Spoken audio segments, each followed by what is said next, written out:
Holy moly! Bang, and there it is, right on cue. Defending for their lives. The Prince Alfred stuck out of there. Dennis Dry's got it. We about to make them proud. We've got to make this count. Take the ball and raise it now. Make the noise go crazy loud. It's all moment, let me hear. Jake Tucker's taken off. They're a game of percentage clear. They sneak a win today. Duke, you're outstanding, man. Well done. Congratulations on the flag. Oh! A bin chicken. Your 2024 premiers, the Port District Football Club. Congratulations, you legends.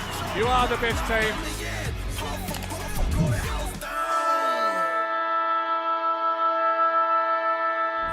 Well, here we are, everybody. Welcome to Salisbury North Oval for a massive game between Rostrevor and the Hawks. They get the job done today, Rostrevor. They will start to fancy themselves as a massive contender to take out that top spot on the BTR Excavations Division 1 ladder. Salisbury North, on the other hand, they're a win behind the rest of the top 5, and they have got to win if they are to see themselves play finals in Division 1 in 2025. It's a massive game, and a massive thanks to our sponsors: Filming Footy, Sports Interactive, Classic Clashes, High Five E-Bikes, Dartfish, Archie's, Jag Meatworks, and Kimberley Resorts. And as always, with thanks to Filming Footy, this is the Adelaide Footy League.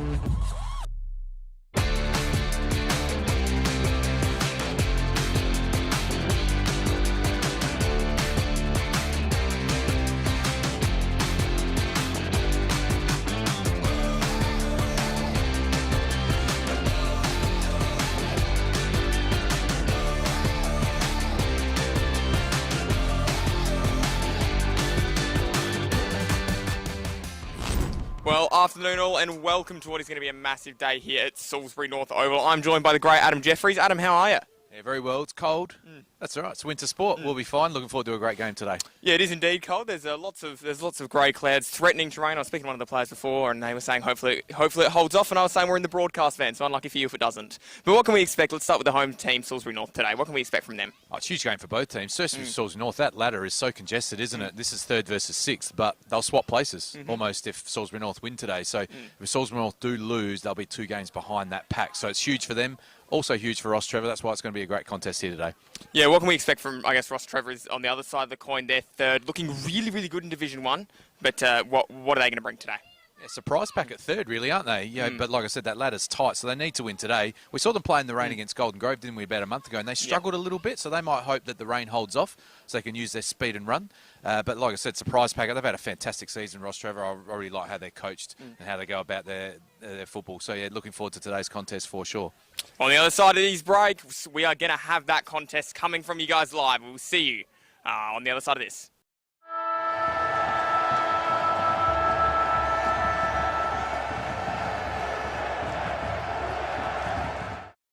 Get a quick and easy low-rate car loan from Police Credit Union today.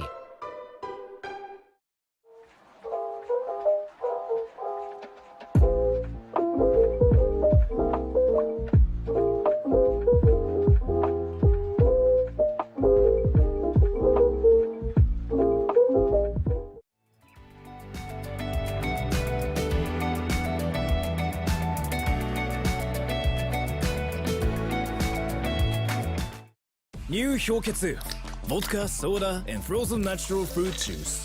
Hello, yes.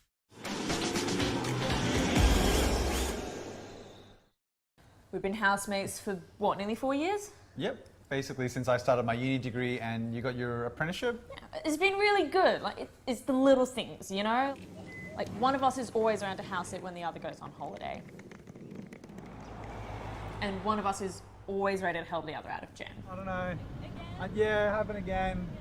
It's usually me. My HEC stat doesn't leave a lot of room for holidays or working transportation or food.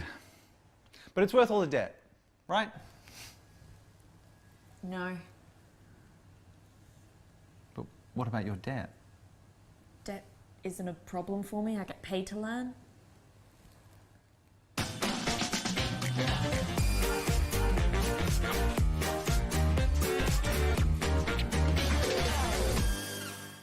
You belong in blue. Apply for a career with South Australia Police.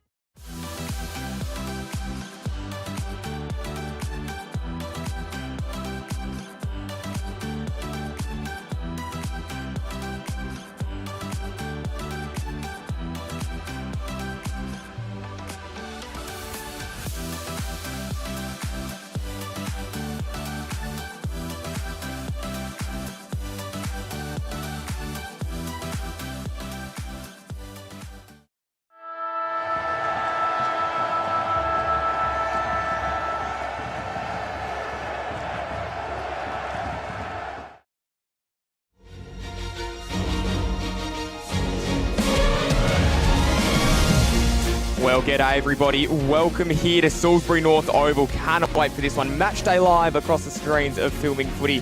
Rostrevor taking on Salisbury North. It is going to be a massive, massive game of football. If you are ready to watch this one, we are excited to bring this one to you. My name is Lockie Gould. I'm joined by Adam Jeffries as I was out on the ground. Still not wet weather conditions, but still very cold, I think. Yeah, it's cold. The oval's a bit boggy, but that's all right. It's July. That's what we'd expect. If the rain holds off, the players will still be able to use their skills. If the weather comes in, she'll be a scrap, but that's what it's all about.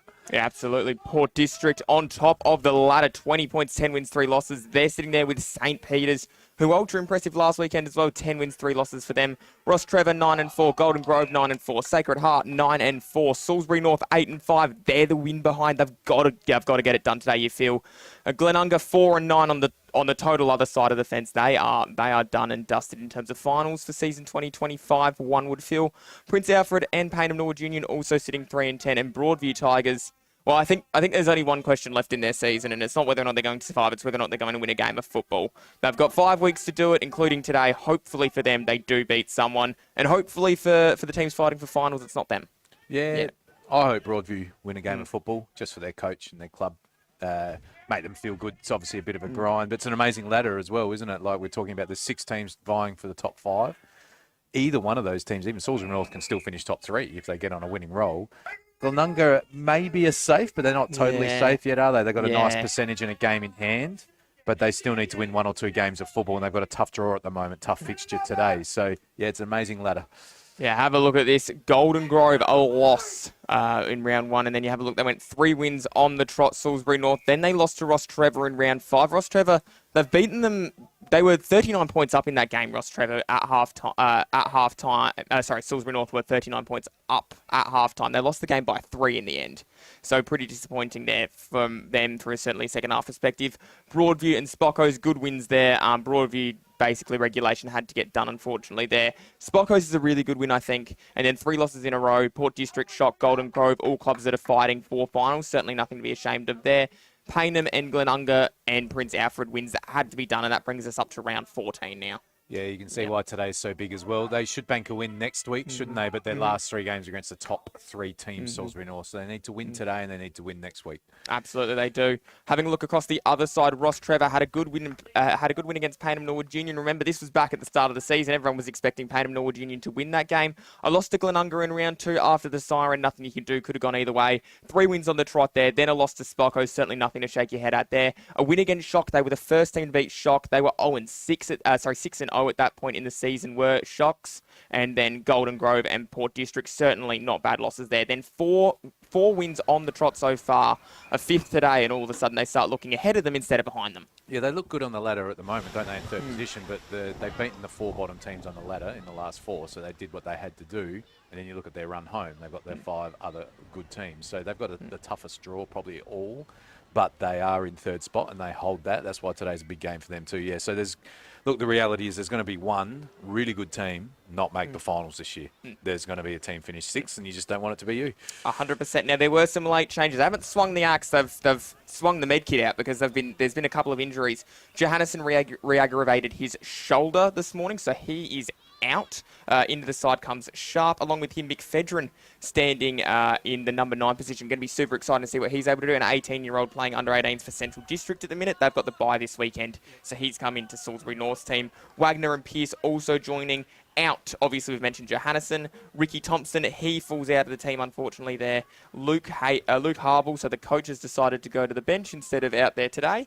And Dominic Parisi also out of the team. Yeah, we've seen Harble do that probably 50-50 split. I feel like he's played half the games, coached just half the game. So interesting, the decision he makes there being a must-win game today. You can't dispute that the Johannesson not on the team sheet hurts because he's just the perfect goal kicker for these conditions, isn't he? Such a tricky matchup. It's going to be a low-scoring game. He's a guy you can bank on to kick 3 or 4, but that's what happens in football. Others need to step up, and they've got some good forwards, Salisbury North. If they get the ball in often enough, they will score. But yeah, he's a loss for sure. They'll need Halibut and others to hit the scoreboard today. Yeah, absolutely. I mean, you have a look at it from I guess, kind of the perspective there. Johannesson's been playing league footy at Port District since he was 16 years old. Obviously, they made the move across to Salisbury North. Pretty disappointing for him not to be out there. I think he'll be wondering when he can get it right with his body, because obviously they missed the first, what would you say, almost half of the season with injury. Now all of a sudden he's sitting there on the injured bench again. He'll be pretty disappointed. But hopefully for him, he's back next week and they can go on a bit of a run there, Salisbury North, like they are currently, with the way they are looking at the moment. Yeah, agree. Yeah. They need him back, but that's all right. They've got some good depth, Salisbury North. They'll be all right. Yeah, they certainly do. Now, there were very limited changes this week at Rostrevor. You have a look through that list. Pretty impressive there. Obviously, it's going to be very interesting to see what they're able to do. But no ins, no outs this week as well. They go in... Oh, actually, there were a couple ins, there were a couple of outs. So, Butterworth falls out of the team as well. And he's out, unfortunately. That really leaves a question on who's going to be doing the rucking. Potentially Stepic, someone like that. I'm not quite sure on who's going to be doing the rucking today. If you had to throw a guess out, who do you think it'd be? Yeah, Butterworth's been the ruckman for a long time for Rostrevor. I think it's young Finn Wakeland's been a bit of a second ruck for them as well. So, but like I said, they'll be able to cover Butterworth. He's a solid player in there, but they've got some young kids that can jump up and make a contest today. Yes. Baldwin and Di Mateus were the players that ended up coming in. And as we see running out, they Run This Town. Interesting song. I like it. If I was going to be a UFC fighter, that would be my intro song, I think.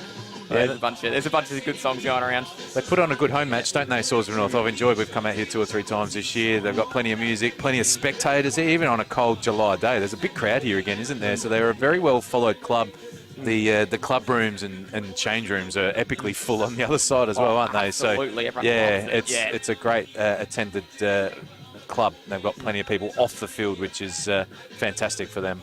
Yeah, I mean, everyone is just really ready to go. We're absolutely pumped. Like, this game is... As much as we will sit there saying it's going to be a massive game of football, it obviously is. But it's massive for both teams. Obviously, you get these games. These games are real 4-point games, 8-point games in the AFL, where you're just not quite sure which way it goes, and it's massive either way. If you end up having a win to the away side today, then all of a sudden they lock themselves up and they start to fight at the top.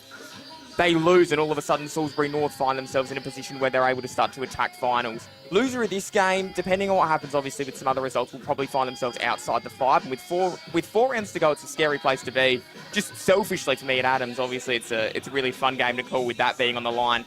Lanzoni, Dinatreski, I mean, they're everywhere. The Inns, Di Matteo, Patrick Baldwin, haven't seen him play. Excited to see what he's able to do. Obviously, shares a last name with Bo.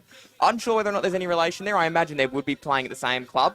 But yeah, Silvac as well has scored in every game he's been in this season. So interesting to see what he's able to do. Certainly since the bye, he's been an inspired find for that Rostrevor team. But when you have a look, Darcy Best, we mentioned an under-18 on one side. It's probably fair to go the other side as well, playing under-18s at Norwood at the minute. Doing a pretty good job, so it'll be interesting to see whether or not he brings his best, dare I say it today. It's a big step up playing under-18 SANFL footy coming to play Division 1 football. It's a totally different game. It's a more contested game. It's not a keepings-off game like it can be at under-18s level. So they'll get tested in a contest here, but it's a good experience for those kids if they do decide not to pursue league opportunities back at their home club. This is where they'll be in a few years' time. Yeah, absolutely. Of course, it is... It's a massive opportunity. No one is certainly doubting that. It's a great experience as well because obviously with under-18s you're playing against kids the same age. Now you come up here and you're playing against 25, 26, 27, 28-year-olds. It's a really, really big game of football.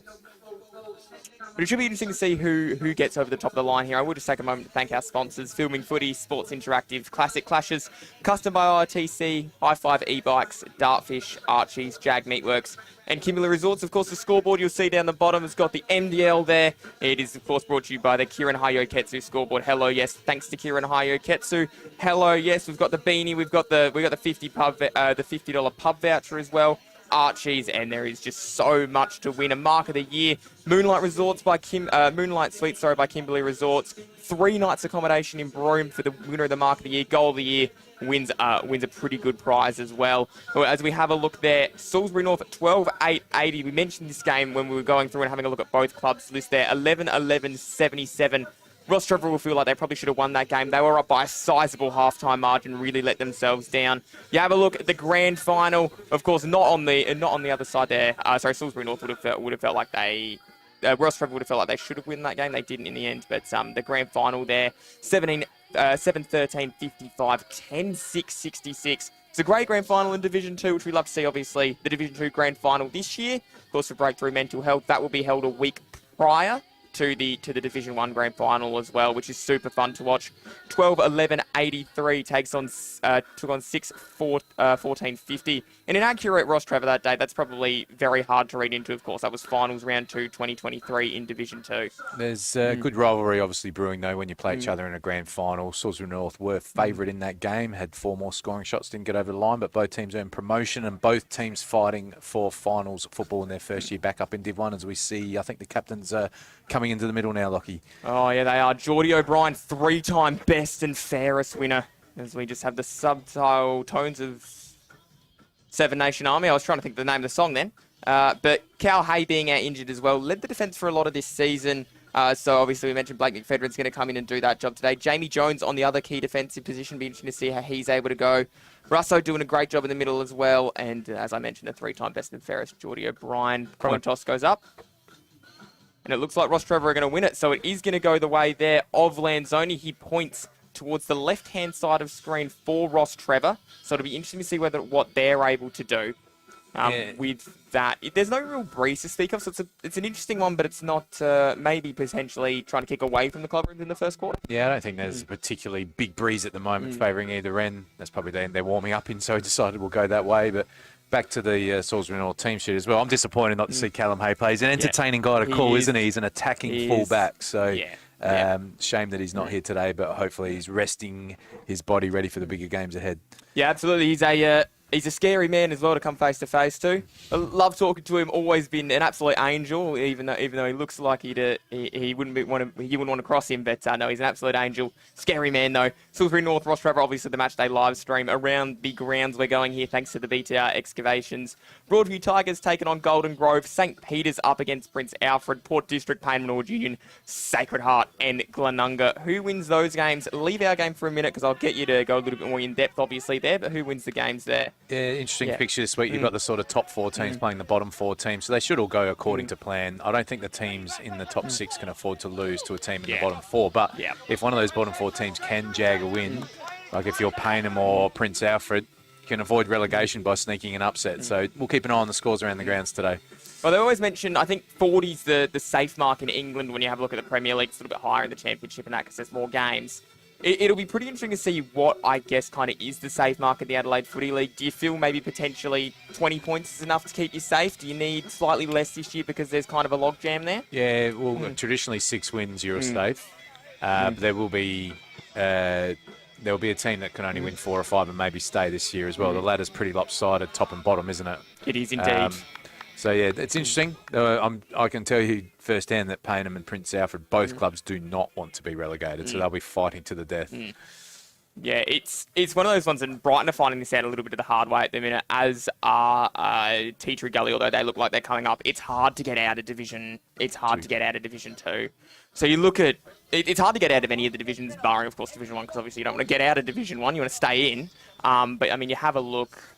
Brighton will probably spend another year down there at least. It looks very likely it's out of Athelston, Tea Tree Gully, Henley, and my old friends at Goodwood, thank you. Yeah, that's the other. Yes. Trying to get 4 teams off the top of your head's a hard task. Very keen to get back into Division 1, Goodwood Saints are, but it's very competitive. There's 4 teams that are capable, only 2 will do it. Yeah, of course.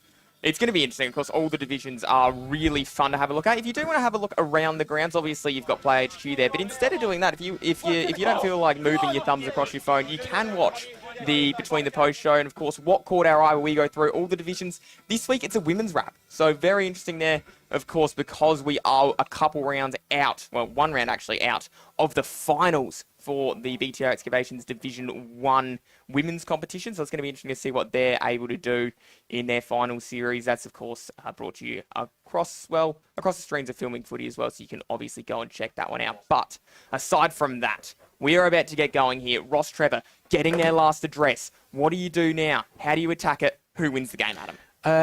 This is a tough tip because I think it's an even ball game. I think Salisbury North, on their home patch, need to win this game of football. They should be extremely desperate, especially if the weather comes in. I think Salisbury North have some more experienced, stronger bodies. Rostrevor, pretty young Division 1 team. That's why I've been impressed with their ladder position, really, with a lot of school leavers and young players. There's not many blokes over the age of 25 playing for them. So if the weather comes in, Salisbury North should win by 2 or 3 goals. Let's see what happens. I'll give us some red and black representation in the box. I'm going to go the way of Rostrevor. I think their ladder position is obviously slightly better at the minute. How much can you read into that with, I mean, the wins being basically the same? There's a real log jam between sort of, it kind of feels like the same way it is in the AFL, where those that are watching will know there's a top 9 at the minute that are pretty close to finals, and when the music stops, someone's going to be unlucky. We've got a top 6 here. When the music stops, someone is going to be really unlucky and is going to be forced to watch September on the outside. But here we go. Ruckman, interesting decision here. They've decided to lock in Baldwin as doing a bit of the rucking. That's Patrick Baldwin, that is. Of course, Bo's out there too. Costanzo's after it. He was taken without it, so it's going to be a free kick here. Big game, as we mentioned. Salisbury North, Rostrevor coming to you live across the screens of Filming Footy. Bouncing ball towards the 2 number 8s there. Both of them overrun it in the end. It was good pressure from Lim. Brown potentially will feel he should have done a little bit better, but the ball ended up over the boundary line. Massive congratulations to him. And we did mention on Between the Posts, but a massive congratulations to him and his wife as well. They've added a little baby girl into their family. So brilliant work there as the footy flies through the air. It's collected there. Hocking trying to get through, son of the former Crow there. And it's a good tackle to Well, almost stopped, but it didn't quite. Bouncing ball should be collected. It is there, fired out by Kemp. And it's really just on hands and knees there. Brown, Callum variety. Able to get the footy back towards the umpire.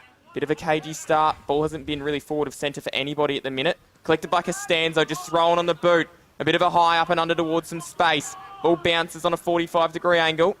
And after it should be picked up there by Wagner. He did really well. Back towards O'Brien. O'Brien. Then off towards Pearson. Pearson does sit for him now. He's on the wing with a little bit of space to work with. Decides to kick it inside forward 50. It's a 2-on-2. It's a great mark defensively. Well done there, Rostrevor. Able to take the footy. And now they turn and go across the ground. So this is going to be the interesting thing today, Lockie. It is, you can see it's breezy across the ground, so it's going to be difficult to maintain with short passes today. Expect a lot of contests and kicks up the line. We even saw the first play of the game. Costanzo is a beautiful pass. Normally went the short pass, missed. So there's going to be a lot of kicking to packs today. I can't see teams being able to switch the football with the blustery conditions. Yeah, it was interesting there as well. Wakeland flew for the footy. If he's going to do it, he's going to have to do it soon because that rain looks imminent almost. As the ball's going back towards Russo, and Russo then turns. And the kick is a little bit of a punter's kick along the ground. That is going to go out and over. So it rolls into the car park, and there was a car that was nearly going to deflate a football then. Luckily, Swanbury's able to get to it before we end up in some real dramas. So from this position, a lot of clubs would like to switch the football. Who'll have a look.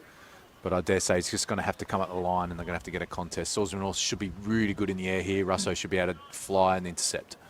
Well, he does fly, unable to intercept. O'Brien gets a handball out, then Costanzo across the ground towards Brown. Brown then in the centre of the ground gets it moving forward. It's a good mark taken, handballed off. Costanzo ends up back with the football. Bouncing footy collected.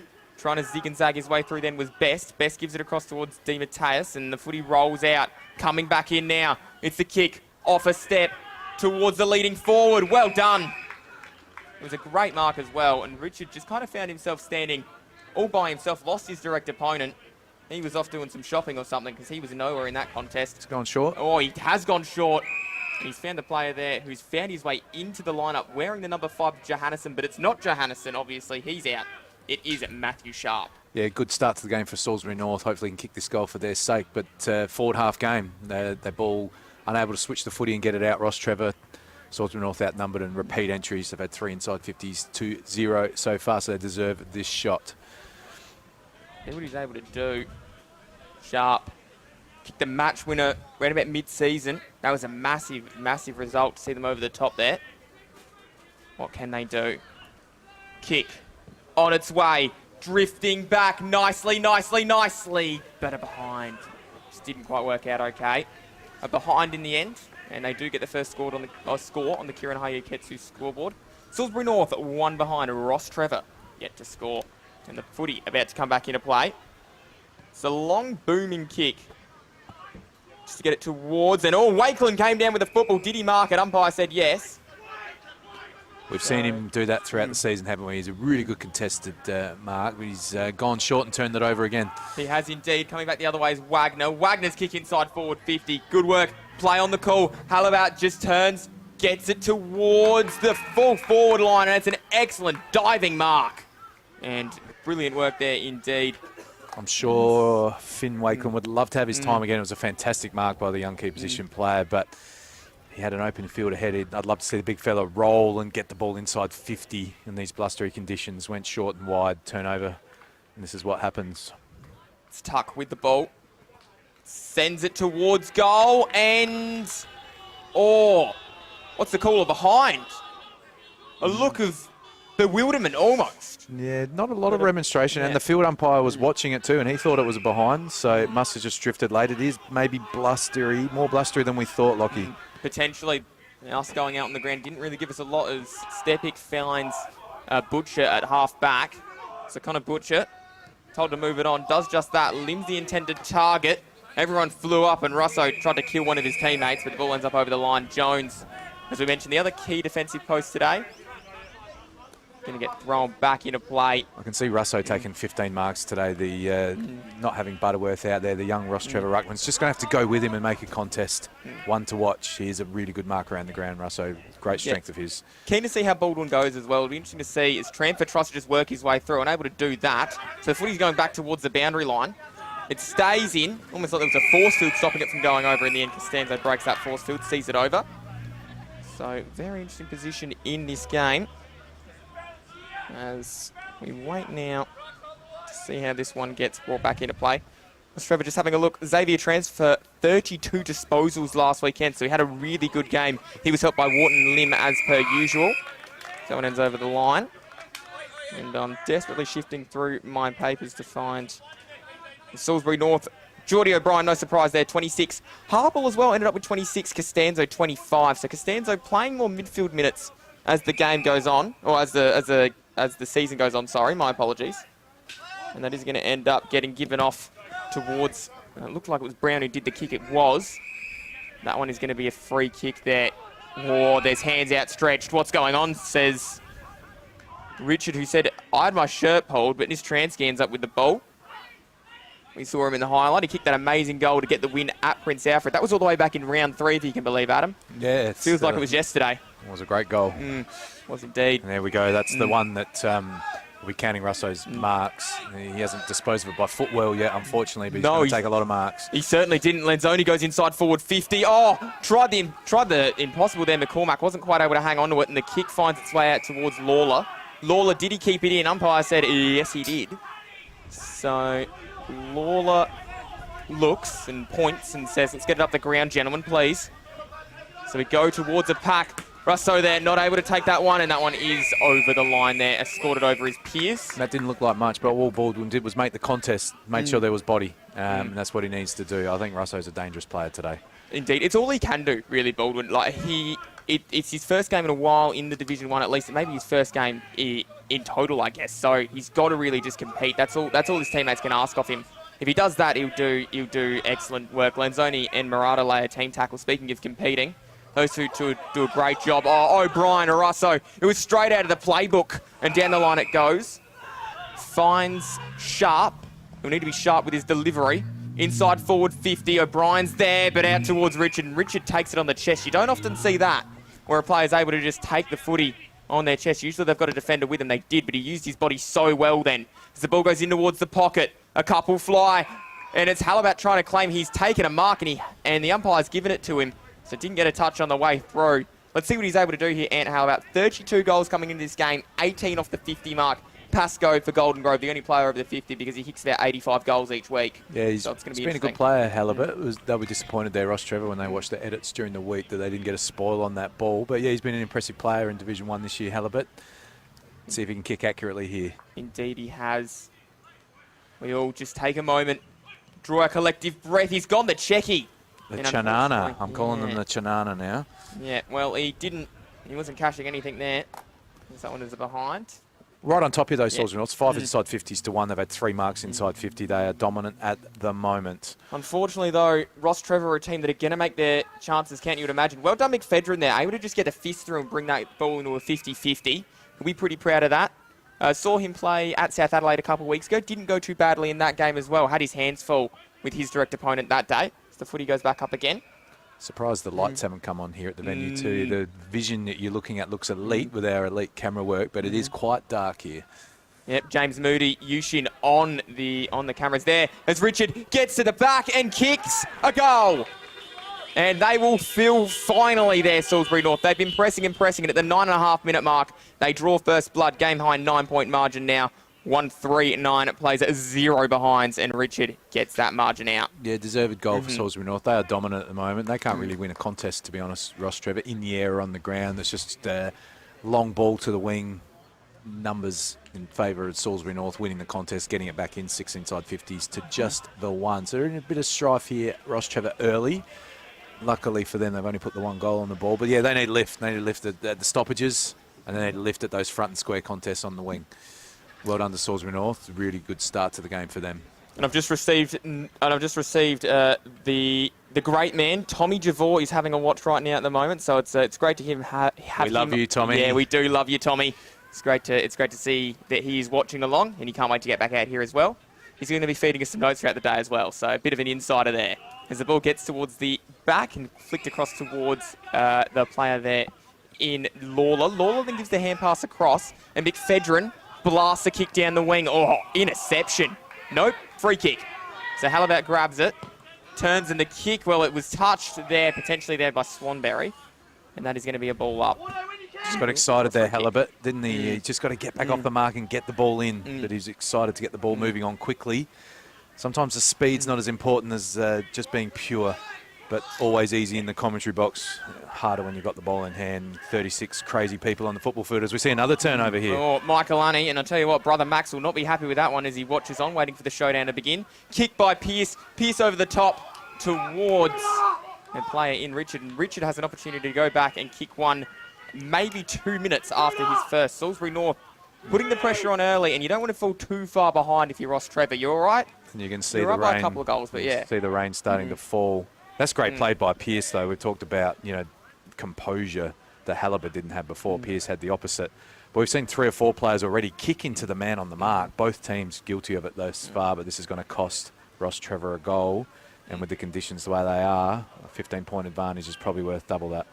Well, the roaming camera of James Moody. Moody's just come back and grabbed the umbrella. As that one goes through the middle, Richard gets another. So in the blustering conditions, they are on top so far. And Richard is the man to thank as he stretches the margin out to 15. Of course, that is the game high. Dartfish, have a look at this. I'll be quiet for a minute so Salisbury North fans can enjoy this one.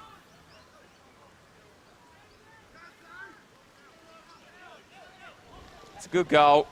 A couple of high fives. Just able to go back and lean back and steer it through. But potentially now Rostrevor, well, they'll know they can't really, neither team can really afford to drop this one. Of course, Rostrevor can afford it a little bit more. Kind of in the way, though, we could all afford iceberg lettuces a couple of months ago when they were out at like $10 a pop. You could afford it almost, but not really. Back in the centre. The ball goes up again. Ball might work its way through. Oh, Deacon, just a big socket. And towards the outer side. No one was there. Wagner sort of leads this race. Pearce overtakes him. Di Matteo's kept his feet and he's rewarded, as is the rule. Transfer, so clean 90% of the time. And that kick there is out towards half forward. Rostrevor might be able to break away. Ball bouncing there. Should be collected. Boxer is there. And, well, they both run out of room there. That kick travelled a long way, didn't they? So I think it's quite blustery. We thought initially it was coming across the ground, but that kick travelled at least 60 metres with potentially a little breeze behind it. So that's better play by Rostrevor, though, winning the contest. Going long and strong. You need field position. Not going to be able to chip the ball sideways today. Get it in. Now they need to get hunting after the ball, look for a free kick, head over the ball. What's going to happen here? Footy gets thrown back into play. So they do almost win it out. Long footy. And a good mark taken, almost. I'll tell you what, best. He had about 27 grabs of the cherry, able to complete it in the end. Wet weather out there. Have a look at the way it's falling now with the rain. You probably can't see that, but when you take the binoculars down and you hear at the ground, it is certainly falling at the minute. So Wakeland was there, able to compete, gets it through, and that is going to be a ball up. Again, it is going to be tricky now to take a mark, isn't it? But that's okay for Rostrevor as long as they bring the ball to the ground. It might take Russo's marking ability out of the game as well with now the rain coming in. Rostrevor need to hunt these forward stoppages, get their first goal here.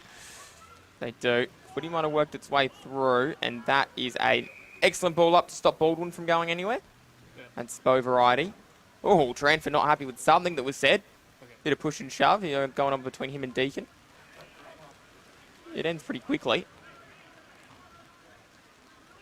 Ball goes back up, tapped down, trying to get it out. McFedrin. Good tackle. Yeah, I like Tranford. He's a feisty character, isn't he? And like I said, Rostrevor are a pretty young team playing in Division 1. They need players like him flying the flag. Of course, Deacon's got to be careful as well. He's got to face the football. He might give away a free kick. Yeah, that would certainly help. Might help him play as well if he can see the ball as the footy gets out. And that one is going towards, well, it was well defended in the end. Picked up. Good tackle. Murata drove him into the dirt.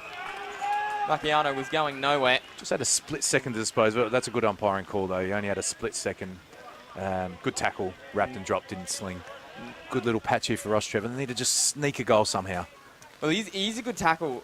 He's a good tackler, Murata. It's one of the things that I really like about his game. We saw him, well, for my first time, I've seen him previous, but I saw him for the first time out at Golden Grove in that rainy day, and he really did enjoy tackling. And now you can see the rain falling through as the ball gets picked up by Pearce. Pearce turns it over. Danger signs. Di Matteus got it towards the pocket. Bouncing Footy. Grounds on it. He fires it back, and they work it through the triangle, and they might be able to get away with it now. Kick down the line. Halabat's there. O'Brien fighting and gets it over the line against Swanberry. So the Footy gets thrown back. Now, umpire wants it. That rain is heading in the direction of Rostrevor's goals, and this is a really good start for Salisbury North. They look like they've got 2 goals into the breeze. Well, it helps, doesn't it, when you've got the game sort of on your terms, especially if you are kicking against the breeze.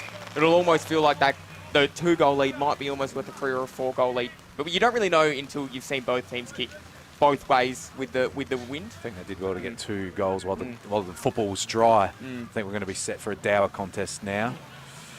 Yeah, if you've got your cars out in the local Salisbury North area or even the wider South Australian area, I'd be very quickly getting them inside if you want to keep them. I reckon the Salisbury North club rooms over there at a nice meal, and us on the call on the TV might be the way to go. Oh, there you go. That's almost a sling, and he has paid it. Oh. I Yeah, don't mind that. there. That's the action we don't want. He didn't get injured. A little bit unlucky, Wakeland, but it was probably there. But you see it punished now.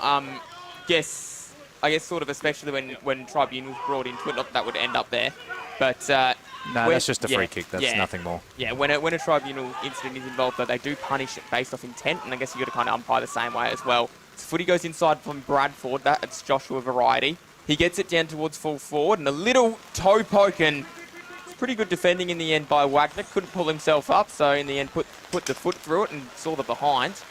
They've lifted here, Rostrevor, which is good to see. Is what the game needed, because Salisbury North dominated that first 5 minutes. They've had field position all to the left of your screen.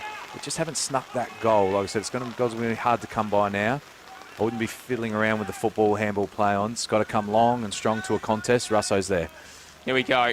Ball goes down. Good mark as well there from Tuck. Took one at the other side. Up at the full forward line, sorry, I should say. Now he has taken one in defence as well, near enough to defence. Pack forms, floating across the top there. That was very good work as well, as it's picked up there by Pearce. Little wobbler off the boot.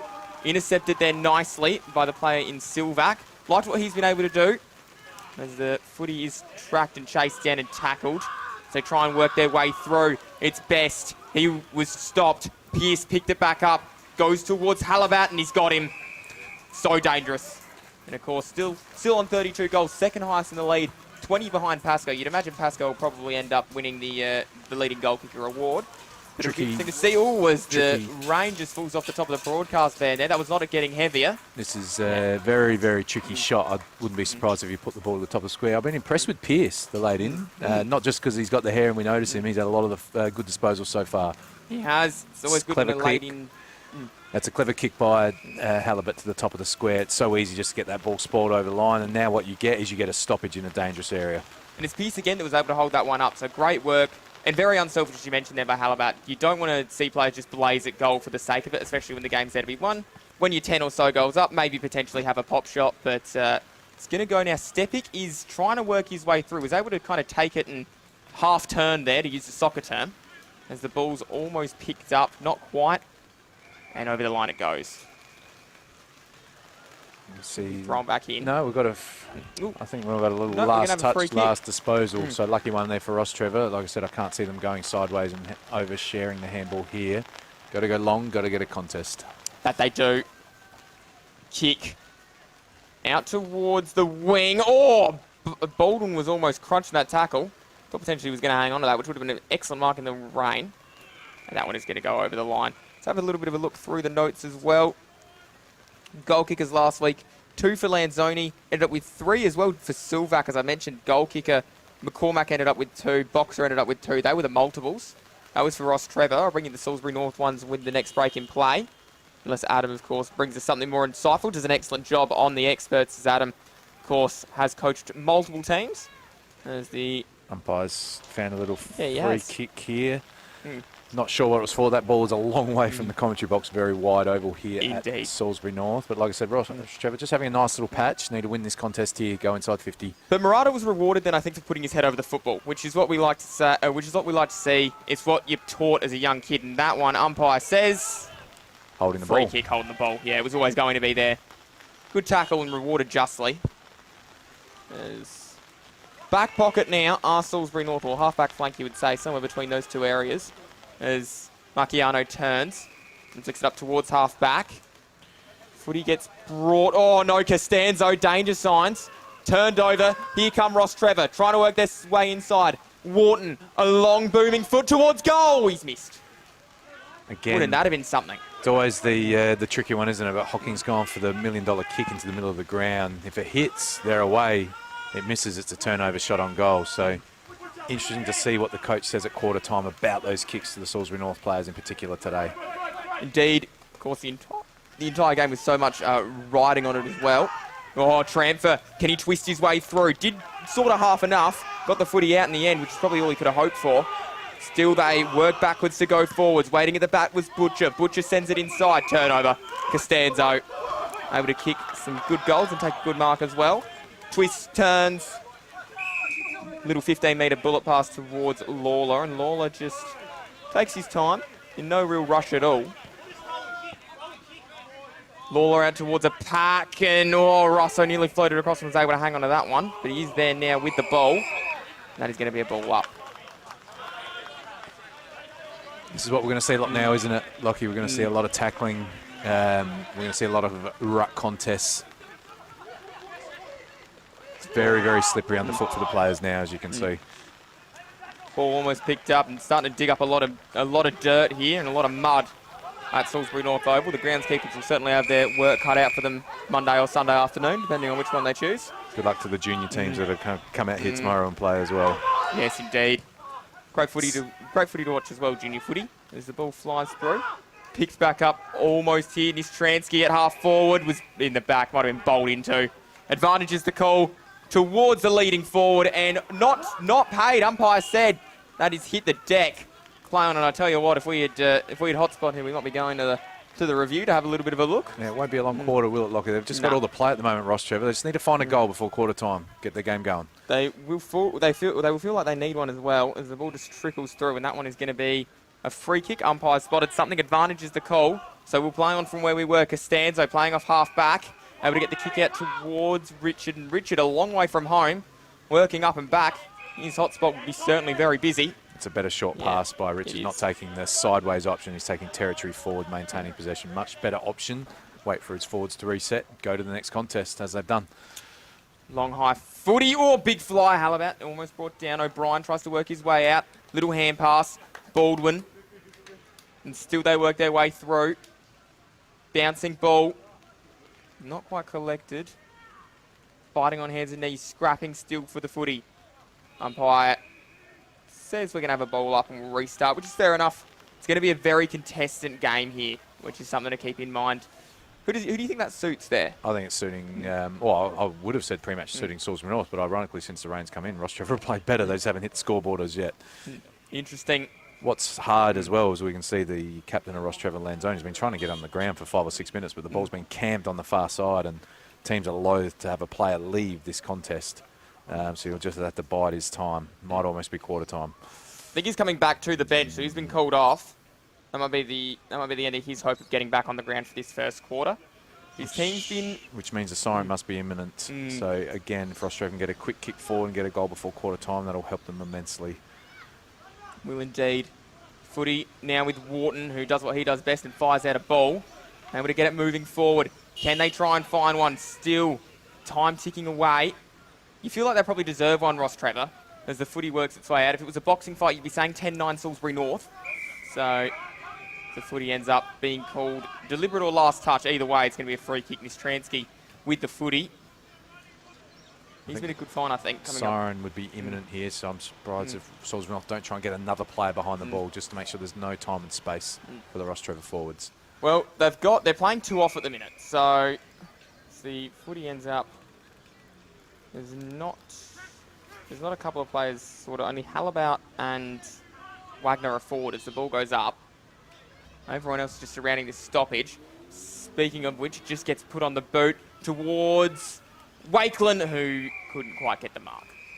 It's a good effort by Wakeland, though, to make sure he touched that ball so they can get another stoppage in a dangerous area. If he lets that float out of bounds on the full, it relieves all the pressure. So good contest there by the young key forward. Again, Rostrevor, what they need is their ground level players to really get on the move, make the umpire sweat on a high free kick. Let's see what they can do. Well, Wakeland's found himself in the ruck battle. He lost out there. Ball's parred down, might still work out okay. Snap on goal, it came from Tramfer. It's, bounced so cruelly and able to be collected like an NFL receiver. To start going forward again, they do gain some yards, and Brown gets the kick out towards the wing position. Stepic was too slow to turn, so Pearce might have been able to get his way through. There he is, the man with the peroxide hair. Gets the hand pass off, came to McBride and then went inboard. Rolling footy collected at half-back, or near enough to, and fired out towards Russo, and there is the siren. It was imminent. It came at the 26-minute mark, and it is Salisbury North 2-3-15. Rostrevor 2 behind. We will see you on the other side of this break. It is Salisbury North 13 points up.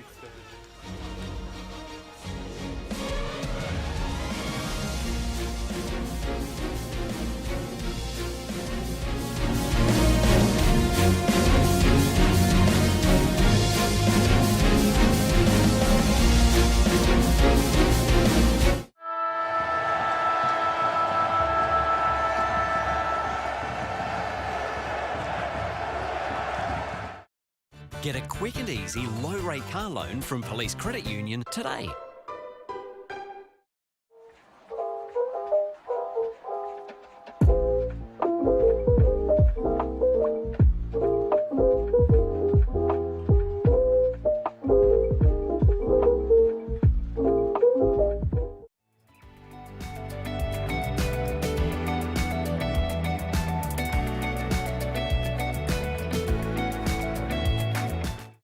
New 氷結 Vodka, soda, and frozen natural fruit juice.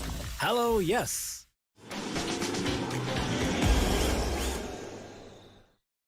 We've been housemates for, what, nearly 4 years? Yep, basically since I started my uni degree and you got your apprenticeship. Yeah, it's been really good. Like, it's the little things, you know? Like, one of us is always around to house it when the other goes on holiday.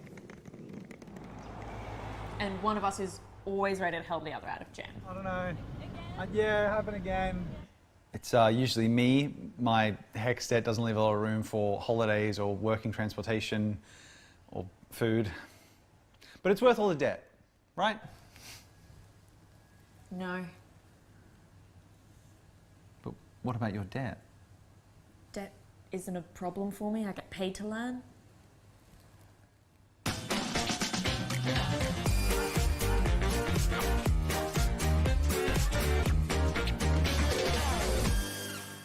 You belong in blue.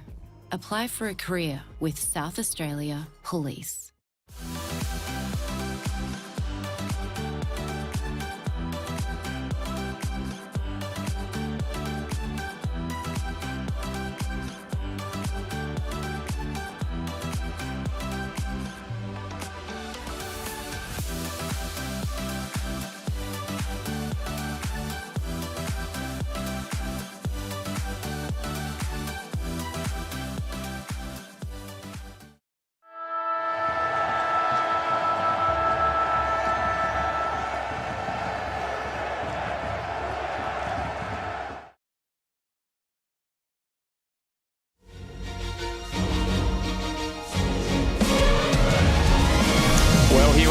Match day live in the Adelaide Footy League, brought to you by Filming Footy, and I tell you what, it is exciting. Salisbury North taking on Rostrevor.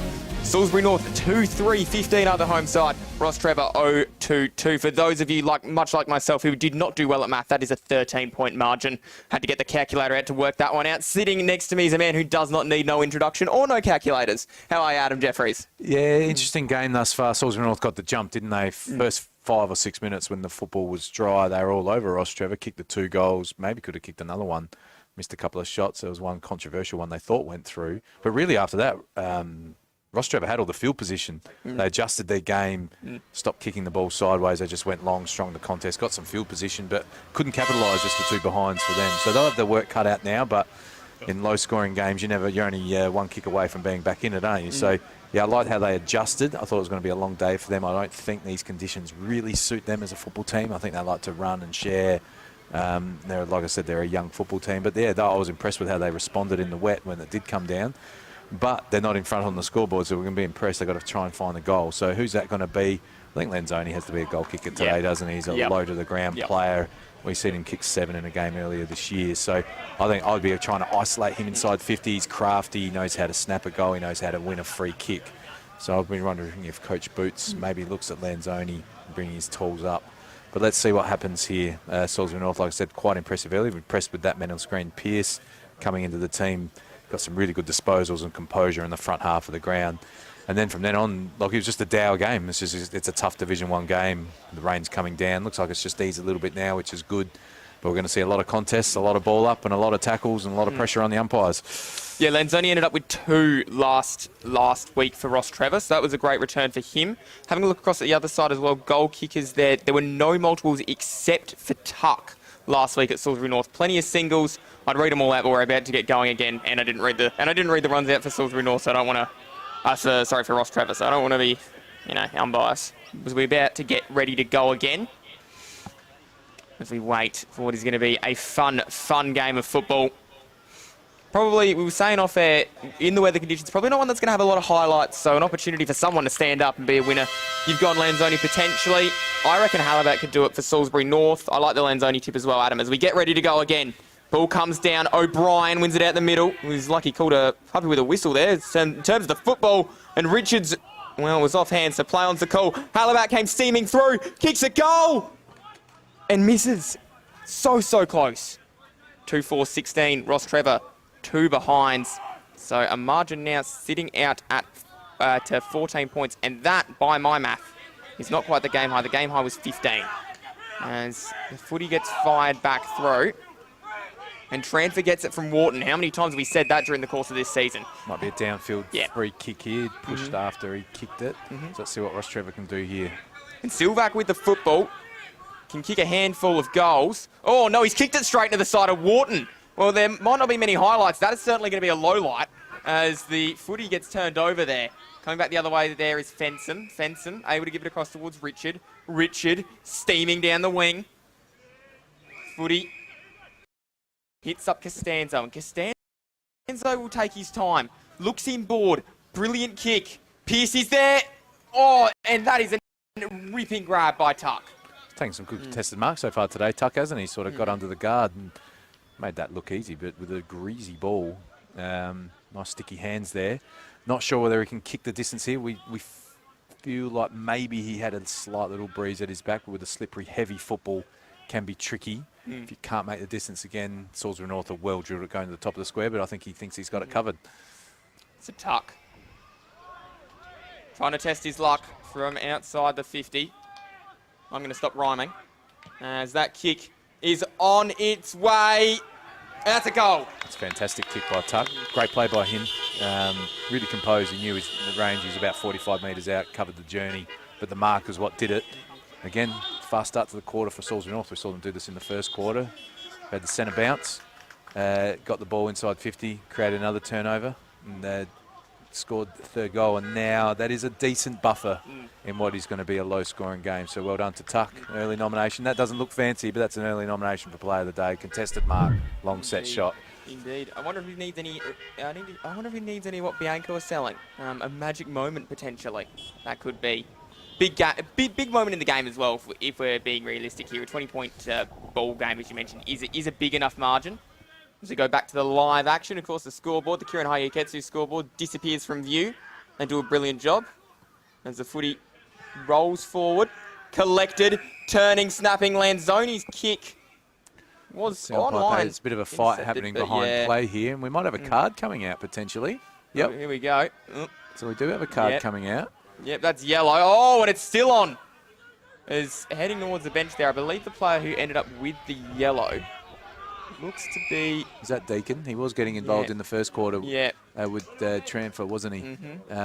Not sure, though. We won't comment on it because we did not see it. It was well behind the play. The umpire obviously did because he went straight to the card. Yeah. Not sure what happened there. I thought Rostrevor had possession of the football too, but they've won the stoppage. Either way, doesn't matter because it's ended up back where it came from. Butcher, plenty just kind of crash and bash.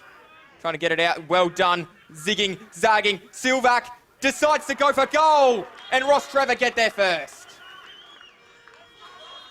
There we go. So big play, isn't it? Well done by Rostrevor gathering himself out of that stoppage. I thought they had the ball while we were watching the fight behind. But I thought they were over-handballing it potentially. But they got Silvac free. And he had just a nice bit of composure. Almost going to call out a Chinana again. That's an early nomination for Player of the Day from their side as well. Well done by Silvac. Much needed by Rostrevor to get that first goal, monkey off the back. Salisbury North had got the next. It would have been a long way back, but we are still early enough in this game, and it's game on. Well done, Silvac. That was a great goal. Look at the bewilderment almost there. As it was 90 seconds between goals. So just something to keep in mind there. The rain just has eased a little bit, hasn't it? It was really coming down hard late in that first quarter, but it's just eased now. We've seen 2 quick goals. Oh, big slap out of there from Russo. Although it looks like it's going to come back. Umpire says it's going to end up going the way here. That looked to be in the centre of the ground. The player in Lawler. Picked up anyway. Snap towards goal. Off a step and missed. It didn't quite work out in the end there for Costanzo. As that one is at... it's at full back there. As Rostrevor looked to switch. DeMatteis. He's ended up with a couple of votes for best on this year. Of course, High Five e-bikes, a massive, massive prize on offer for them. As the ball goes up the line and it finds Best at half back. Best then loads a long kick. Asking a fly. Oh, Wakeland nearly bring another one down. He'll probably fly for about 6 a game. That's what he does as Pearce goes inside. 5 minutes eclipsed here in the second term. Good kick towards Halabat, but it was fisted away. Chasing after it, turning, kicking it out, and at half back, at half forward, sorry, it's intercepted. So Hocking goes inside. It's a good ball. It might still work out okay. It does. It's collected at the back as they try and work their way round. They find a way through. Kicked down the line by Rostrevor. Lanzoni had to take a good mark. He was falling quickly, able to just latch onto the footy and drag it in. So he does well to play on. Has to step his way through a couple. Caked in mud. Gave the hand pass towards a teammate who was in a little bit of a pressure cooker, I think is a good way of putting it, as he's put across the line. It's always easy in the commentary box. Great mark by Lanzoni. But, yeah, trying to probably just move a little bit too quickly. Just get back off the mark. Take the pressure off yourself. Get the territory. Understanding trying to keep speed on the football. It's how most teams play. It's how Boots said he would play during the coach's interview we did up there right at the start of the season. As that's a good tackle there by Fenson. If you do want to see that, that's probably back on the Adelaide Footy League archives. You'd have to scroll back a while, though. Lots of great content on there. So ball goes back up. Baldwin almost got up like he was a cheerleader then. So Footy gets worked forward. Oh, great tackle. Wraps him up. Baldwin was on him like a shark. Latched on, didn't let go. You see Rostrevor putting a lot of work into O'Brien at these stoppages. He started the game fast in the O'Brien, got a couple of easy clearances, but we haven't seen one since. Just watch out here. You'll see a lot of body pressure going on to O'Brien. What they do best there is the footy is... Which is smart play. Yeah. You can't let a class play like him do what he yeah. wants at the stoppage in a game like today and get the territory. So smart play by Rostrevor. Ball goes back up. Might work its way out here. Back of the stoppage was grabbed by Salisbury North. Fired back. Costanzo was waiting. Did well enough. Fired forward. That's now it's a full race. Here we go. Halabat. Swanbury needs not to panic. Gets to the footy first. He was always going to. Halabat fell over. Swanbury won that one 10-0. And finds DeMatteis. DeMatteis turns. Gets it down the line. Should be picked up. Although neither player, none of the four that were there really wanted it. Lanzoni was one of whom. And Boxer rolls back. Macchiano was there. Goes inside Costanzo. Had the footy stripped off him. Little tackle affected the kick. It's a little worm burner. Get down. And that's going to be a free kick. Fell to the ground. Right decision by the umpire. Richard decides to send it in towards the back. Was that Always free paid the kick going push. against Michaelani? It was. So obviously we all know about, that's Jack Michaelani there. Played some footy at Norwood in his junior days along with Rostrevor. And we, of course, know about his dad. Was part of 4 premiership flags there at Norwood. Brother Max playing for the Adelaide Crows as well. A couple of career goals. Nice bloke as well. And, of course, Thomas Michaelani as well at Glenunga. So plenty of the Michaelani spread across multiple footy clubs there. Great football family. Synonymous almost with South Australian football as Nistransky grabs the footy. Risky ball here. It was indeed. Oh, turning. Does well. Got out of danger to Di Mateus. Thought his way through it as well. High footy IQ that shows. And Michaelani ends up with the football as well. So Jack Michaelani buys it forward. Ends up with Murata. Murata then gives it across towards Butcher. Butcher then goes down. Might still work out. Big fist in the contest came from McCormack. McCormack then found Hocking. Hocking's little kick towards the boundary line over and out. That was stopping. Just go back to the other end of the ground for a second. No, they're going to go inside 50. We'll go back to that. Looks like That's a Tramfer's going to go deep inside 50 here with the left boot. Does just as Adam Jeffrey suggested, but unfortunately there Russo read it, and unfortunately no one was there. Having a look at the Dartfish replay here, as that pops up in the bottom right-hand corner of your screen. And that is a great mark taken by Butcher. No, it's not. It's a free kick going the way of Pearce. In the back was the call. And I do like these little replays that keep popping up on the bottom hand. Production has found some more money to invest, or has found some more time to invest, and it's been brilliant as well. Watching the production value go up here on Filming Footy. So a massive thank you to Hugo and James and Yushin, who were a part of that, as the ball bounces behind. That is going to be thrown back up. Go back a minute or so. It's coaching point for Halibut. Twice he's had the opportunity to put forward pressure on, and he's just overrun the football and fallen over. What he just needs to do is corral his opponent, force pressure on that kick, and his players behind him can turn the ball over and send the ball back into him. So might still work its way through. Murata is fighting. He's paid holding the ball. Holding the ball. It probably was. He probably had an opportunity to get rid of it. Throws his head back against the cold turf as it's given up towards Lawler. Lawler, Dion variety, sends it inside forward 50, big fist at the back, chasing after it, collects by Stepic, and Stepic said, I'll have the behind line, please. Yeah. And that's what he gets in the end. Don't mind that. It just relieves the pressure, and then they can play a long ball. So nothing's really moved in terms of scoreboard. We did kind of expect this now. So speaking of moving, there's a white Toyota at the back that is doing just that. It's a risky kick, but it's hit the target, and they're away now, Rostrevor. Swanberry through the middle, gives it across towards Butcher. Butcher, transfer. Oh, bounced on its end. Might pick it up. Everyone came sliding through. Long, high, up and under. And that is going to be a free kick. It's going to be holding the man. It's going to go the way of Lanzoni. And Lanzoni, doesn't he love a goal? So he's been active this quarter, though, hasn't he? I thought he was the one that needed to get active. He's won some possession on the wing, but this time got the one-on-one inside 50. And he is clever at drawing a free kick. He's a strong-bodied player. He's not very tall, but he can take an overhead mark, force the umpire to blow his whistle there. And can kick a drop punt from this range pretty easily. Let's see what the skipper can do. It's the captain's goal. Now's the time in what is basically, I mean, I know it's not really an elimination final, but it's got a finals feel, doesn't it, this game? As third versus sixth. Lanzoni misses. And the moment passes. And that is a behind. Of course, the City of Adelaide certainly getting ready for the showdown tonight. Not the most exciting game, obviously, this one is. But then after that, we'll turn our attention to the CBD. And what happened across the rest of the Adelaide Footy League. If you do want to have a look, you can catch those games. The footy falls towards Tranfer. Tranfer, Russo snuck up on him. So that's great play by Russo. He's competed as the ruckman in the marking contest, and he's outpaced all the little guys around him to go and chase down Tranfer, who was going to bang the ball back inside 50, potential goal-saving tackle. I'm going to say it, potential player of the day nomination, a chase down tackle. Love it. Yeah, absolutely. And a big man as well. Like, I know Russ obviously moves very well, but that's certainly not an easy thing to do as a big man. As the footy rolls inside forward 50, it might have been a goal-generating tackle had Wagner not fluffed his lines. Yeah, it could have been, couldn't it? It's a huge turnover because Tranfer's going to go inside 50, potentially have a shot on goal, and the ball's pinged back the other way. So great play by Russo. Salisbury North just not quite able to capitalise on the turnover. But they are peppering away. Swanbury has picked up the football and he's walked his way back, so his boots will be caked in a bit of mud because the The ground here has ended up under a little bit of water.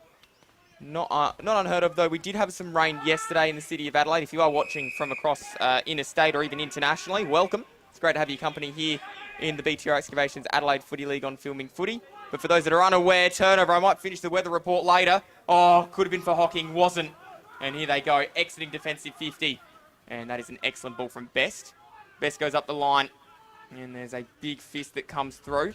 Rolling, picked up, Kemp. Kemp gives the hand pass. They're still trying to zig and zag their way through. Still now Kemp fighting. And that should be picked up and is. Sent the other way though. Hocking. Bouncing ball over the line, and that's hit a car. That is not what you want to see. No real force behind it. But I parked across at the local shops. If they are listening, please. So the ball can't hit your car. So the ball can't hit my car certainly, unless we get almost a sonic boom come off someone's foot.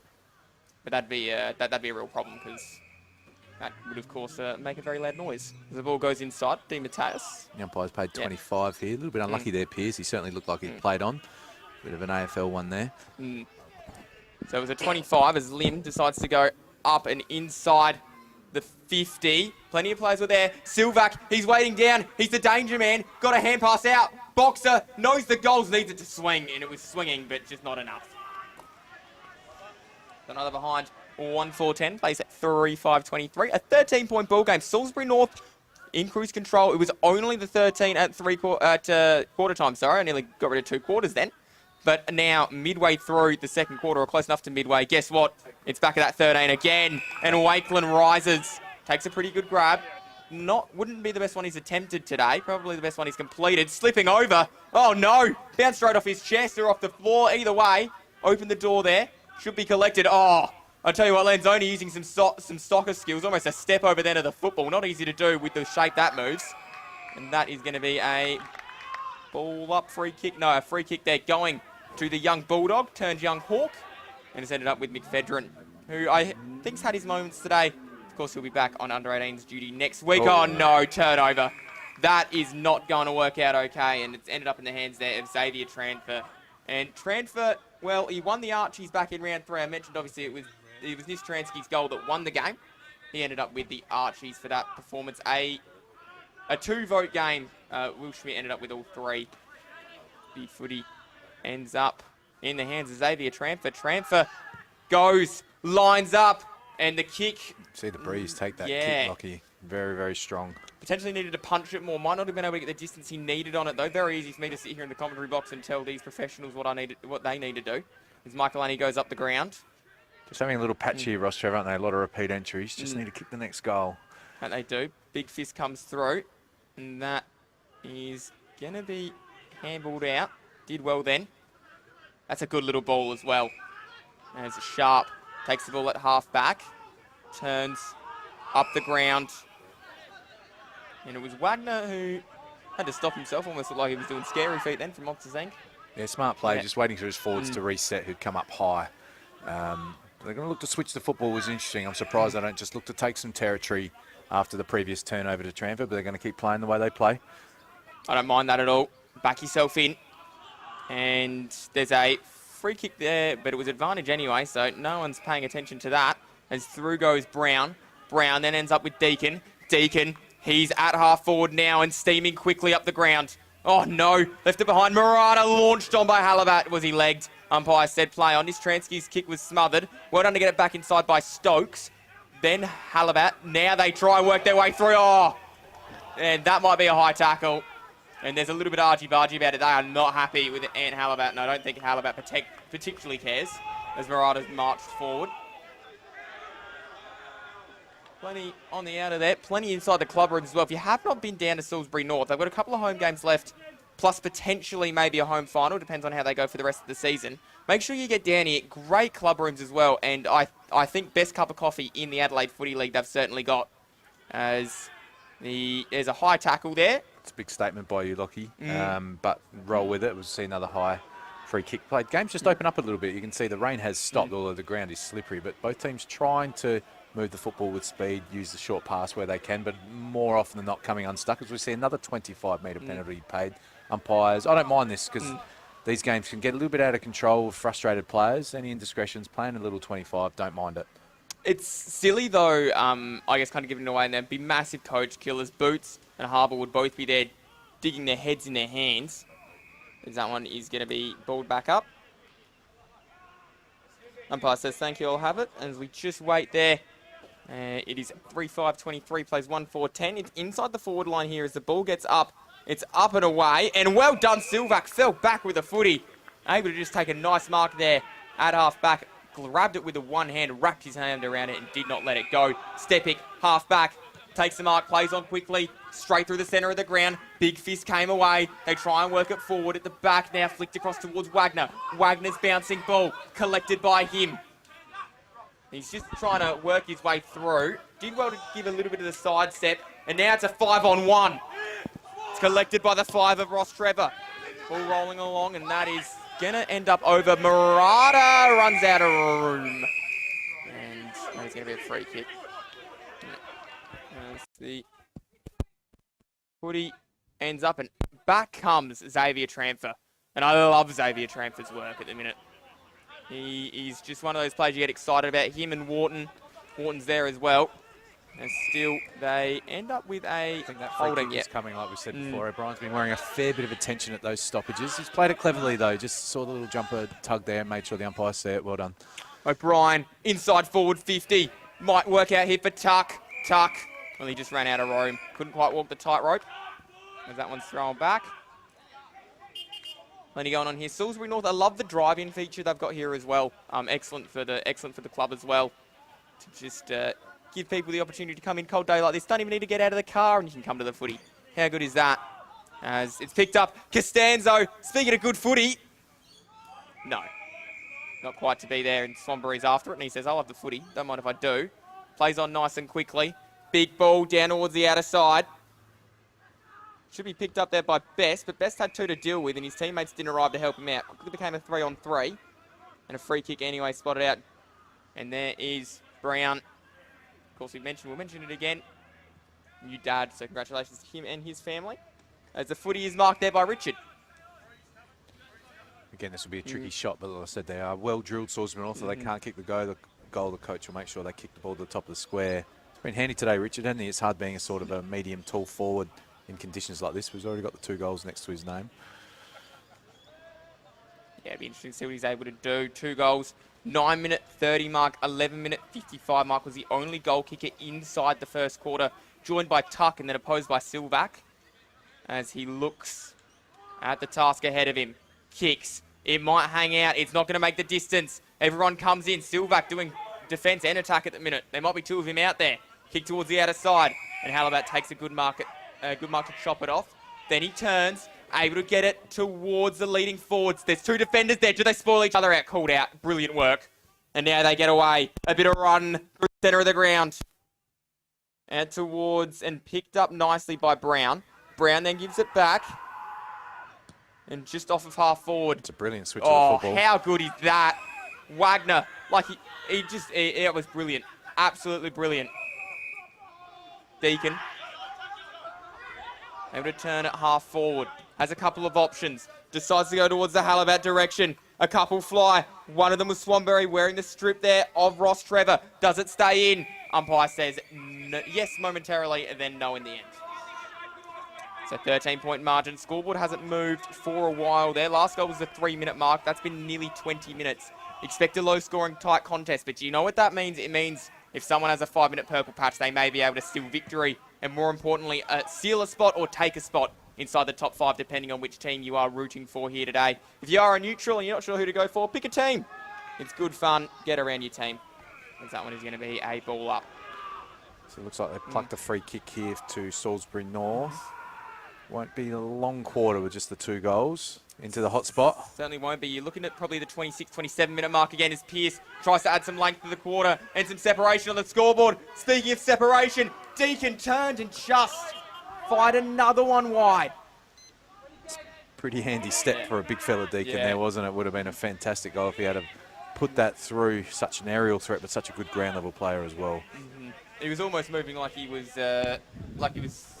doing some ballerina tap dance there. As The footy's about to be brought back in. Deacon didn't have a bad game last weekend, 16 disposals. Ended up with 2 rebound 50s, 5 inside 50s. Didn't trouble the scorers, though. So something to keep in mind there. Excellent footballer is Adam Deacon. A really good pickup for Salisbury North. They went out and recruited pretty heavily. He wasn't part of their recruitment process. Long-time Central District player as well, as that one's marked by Kemp. Kemp, then told to go. Go, Charles. Namesake, of course, Charles Leclerc in Belgium at the minute in the F1. Oh no, turnover. Here we go. Hallabout picked up. And that is been almost out of room. Might still work out okay. Picked up. Hallabout had some time. Coming back. Which way does it fall? Doesn't trouble the scorers at all. Again, that coach killer of kicking into the man on the mark. I know it's an easy one to say, but yeah, we've seen it probably half a dozen times in this match now. Can't afford for those turnovers, and especially in that part of the ground. Luckily there, Rostrevor dodged a bullet. It's a simple skill to execute as well, and it would be so frustrating as the coaching staff for it not to be executed. These players are certainly more than good enough to not be doing that that kind of mistake.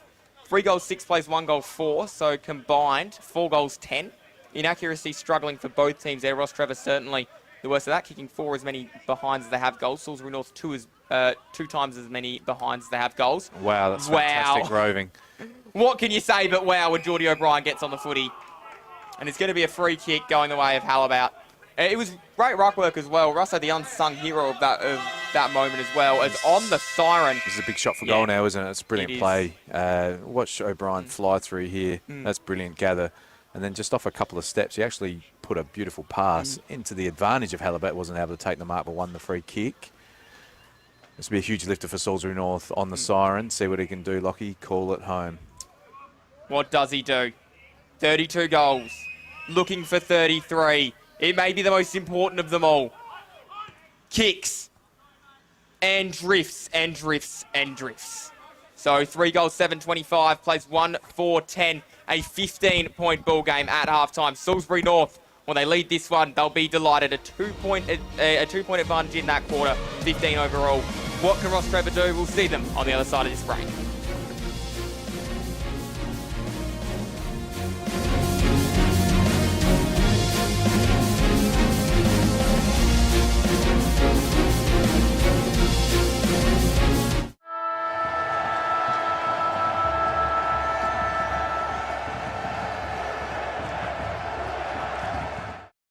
Get a quick and easy low-rate car loan from Police Credit Union today.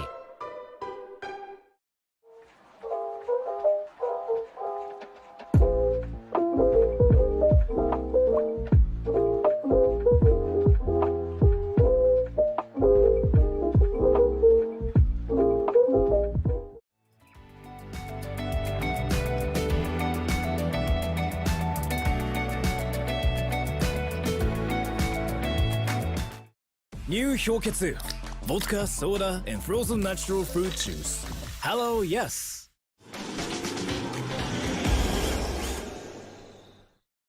We've been housemates for, what, nearly 4 years? Yep, basically since I started my uni degree and you got your apprenticeship. It's been really good. Like, it's the little things, you know? Like, one of us is always around to house it when the other goes on holiday. And one of us is always ready to help the other out of jam. I don't know. Yeah, happen again. It's usually me. My HECS debt doesn't leave a lot of room for holidays or working transportation or food. But it's worth all the debt, right? No. But what about your debt? Debt isn't a problem for me. I get paid to learn.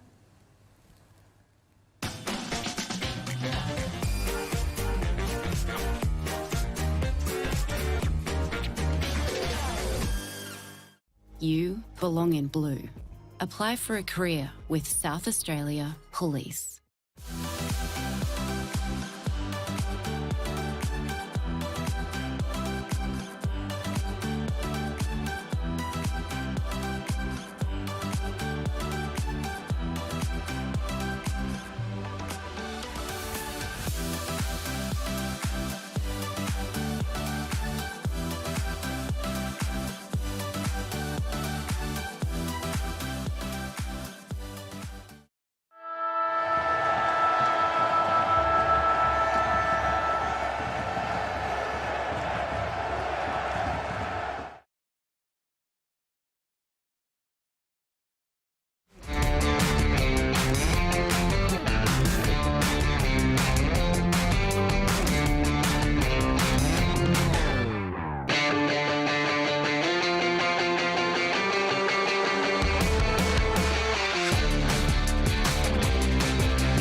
All right, welcome back. It is winter, and you can see the halftime scores at the other venues. And we haven't had many goals kicked as we look at the other games. We're here at Salisbury North, 27 plays 10 at halftime. Not surprising to see Golden Grove beating Broadview at the moment. High scoring game so far by Golden Grove, 2-0, so a soccer score at the Caterer Oval. That's a tough game there. The surprise so far is Payneham trying to avoid relegation. They're at the top team's home venue and they're 22 points up at half-time. So a big turn up there. These days can throw up the occasional upset, can't they, Lockie and Sacred Heart, in a low-scoring game. So, yeah, don't be surprised if we see some weird scores today in the Adelaide Footy League. Yeah, indeed. I do apologise around not being here for the start. I went and grabbed pies and pasties and sausage rolls, but it is looking pretty good. A massive thank you to TJ for inviting us into the President's Lunch there. Yeah, well done to TJ and Salisbury North for having the commentators. Appreciate that. We do indeed. But yeah, looking across, I mean, obviously Payneham's a massive shock there. Prince Alfred also being goalless at halftime. They won't be too thrilled with that, but it is nice and close there at Caterer Oval. So they'll be pretty delighted with where it sits. In the comforts of our little commentary box here, as we walked over at half time, it is cold, it is wet, and it is windy. You can see they're reflected on the scoreboard. Indeed. Tricky for the players and all the volunteers around all the Every season, get one or two of these in July. Indeed, indeed. I was speaking also, having a run into Callum Hay as well, who's just happened to let us know that he may be back next week. So that's exciting, pending what the medicals say. That's an exciting start for Salisbury North there. But yeah, no, it is looking pretty good. Got some notes as well. TJ gave us these during the first start. Just having a look. One of them that really interested me. Adam Deacon, one of Central's reserves best and fairest. Has been pretty good today. Been playing a little bit of second fiddle, I think, to Richard. But interesting there, being only 20 to win that award as well. So something to just keep in mind there. But yeah, no, it's gonna be a good second half, and I think Adam Deacon could be one of the players that if he lifts, might be able to get Salisbury North over the line. Of course, you have a look there at Rostrevor. They've got plenty of excitement. You're looking at players like Lanzoni, you're looking at players like Nistransky, Baldwin, Silvac, plenty of match winners there for both teams, and it is, I feel, going to be an individual performance today that is going to win it. That's why we keep trying to guess who it's going to be before it actually happens. Yeah, what you need in games like today, let's be honest, Rostrevor got one goal at half-time, 5 or 6 goals may win this game. So what you need is a small forward, to take a half chance, right? Kick a goal that you're not expected to kick. Do something with some composure that sets up a goal. A defensive act like Russo's chase down tackle we see that almost got his team a goal on the rebound. They're the little moments that you look back on in these games because realistically there's 42 players all cracking in, having a go. It's tricky conditions, but a little touch of class on the outside that can set it apart. Rostrevor need it. 17 points is a pretty decent margin. They need the first goal in the second half, in my opinion. They've played okay, really, since that first 5 minutes, haven't they? But Salisbury North got the first 2 goals. Now they're 2 goals up still. So, Rostrevor need the first goal. Whenever that comes, that's okay, because you can kick 3 goals quickly in the wet. 4 for mine is a little bit too far. Could it be an act at the other end of the ground? Maybe a defender. I gave Callum Hay, obviously, out there at the moment, a pretty big rap. Over this season, he's been really good for mine. But I mean, having a look at the minute, could it be a defensive mark that wins it? The most famous defensive mark of all games it's won is obviously that Leo Barry one in 2005. But I mean, you have a look through. Could it be someone like a McFedrin in playing one of his first Division 1 games where he's able to stand up and take a big defensive mark? He's looked composed, McFedrin, hasn't he? We spoke about the young kids playing Division 1 football. He just hasn't panicked with the ball the 3 or 4 times. He's had it deep in the defensive 50, so well done to him so far. Across the other side as well, it could be maybe a Hayden Swanbury stands up and takes a good mark. Does someone like a Patrick Baldwin who's been not struggling there up, but has been getting taught lessons, I think, by Russo because of Russo's size and experience. Could it be him potentially? He goes back, takes a mark that might save the game. This one looks like it's going to be close, so it is going to have to be a moment of brilliance so far. Have we seen that moment already? Maybe it was Richard to start the game early that gave him a little bit of separation. Is that going to be the difference? Can Rostrevor close up? They're going to need the first goal to get it done, I think, as you just said there. And O'Brien's coming to the bench. So that is unusual, highly unusual. It feels like each time we go to the centre of the ground, we get the clearance means 5% more and 5% more. Yeah, so we know in modern footy the bench is used quickly. But maybe he's trying to break a tag or something like that. They were wearing him pretty tightly, so maybe that's breaking the tag, creating a little bit of confusion. They might sneak him on in a second. Let's see what happens here. Lockie just brightened up a little bit. The cavalry's away, and we do have a little bit of a brightness to start. Not as much rain, which is nice. Lim gets that 5% more clearance. That was so important. The footy falls there towards Silvac. Silvac then tries to get it forward. He does really nicely there. Good tackle. Stopped immediately. Little soccer forward. Should be picked up there by Russo. Russo does a really nice job. Just kind of flies out a hand pass. And that is going to be a ball up. Rolling back towards the umpire. There's the umpire. A little tap on his back as they were just trying to get the game started again. That is going to be a ball up. So a 17-point ball game. Game's almost on a knife's edge. Could go one of 2 ways. Rostrevor get that first goal as they try and punch it inside forward 50. It could go really well. Transfer's there. He was not able to quite pick it up there. Get excited every time Xavier Transfer goes near the football. Paid a throw here, the umpire. So we might have a free kick to Rostrevor going to Wakeland, is it? Yeah, and it is going to be Finn Wakeland. We were blindsided, couldn't see it. Not a lot of remonstration, though, from the Salisbury North players, so well picked up by the umpire. Brilliant work as well. Finn Wakeland, of course, played his junior footy at Sturt, and was also a Rostrevor junior as well. Quite an accomplished footballer, did a lot of good things there.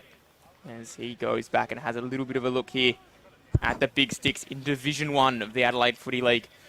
Can he kick a big goal? As he lines up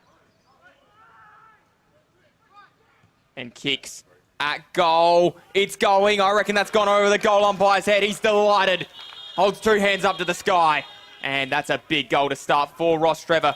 2-4-16, plays 3-9-27, a minute 40 in. That one went through there from Wakeland. Yeah, we said at half-time Rostrevor needed the first goal just to stay in touch. I know it's a low-scoring game and anything can happen, but Wakeland had the long, slow run-up, but he punted it through nicely. So well done to him. He's competed well. It's not easy for the tall players today, is it? But he got the lucky free kick, took his opportunity. Well done to him. Yeah, we'll take any opportunity you can get on a footy field. Certainly won't be remonstrating. As the Kieran Hayoketsu scoreboard comes up and Sierra shows a margin of 11 points. Wakeland cutting the margin back. As we get started again, collected there, fired forward. And that is going to be a free kick. There's plenty of question marks being asked. Either way, it's ended up with Pierce. And Pierce is a sparky by trade. He started his own business, and we've all been wondering, it's been the question to the Adelaide Footy League, what's going on with the blonde hair? Well, it's for the advertisements that he films. So there you go, something to keep in mind there. As that's a great mark by Tuck. Just kind of came drifting through, able to take it, flicks it across, and finds Deacon. Yeah, well done by Tuck. He's not had high possessions, Tuck, hasn't he? But he's taken some really important marks at really important times. And he set up his teammate here in Deacon for a shot on goal from a pretty good spot. So it was a big call by the umpire. Looked like it was going to be a turnover, but Pierce won the free kick. And again, Tuck, who I've been impressed with. Deacon had a little send-off. He'll feel like he owes his team in this second half. Look out for him. Deacon finds himself up. Of course, a reserve best and fairest winner with the Central Districts Footy Club. So, looking dangerous. Kick and a goal. And a little bit of argy-bargy afterwards as well. Make sure that his opponent knows that he's delighted with his own work there. 3 minutes 30. And they do fire back again. It was much like this in the second quarter. A minute 40 the other way there. A minute 40, Tuck got it through, got the margin out to 20 just after quarter time. 3 minutes 18, Silvac kicked his goal, got it back down to 14. Wakeland there stretches, not Wakeland, Deacon stretches the margin back and responds after Wakeland kicked a goal.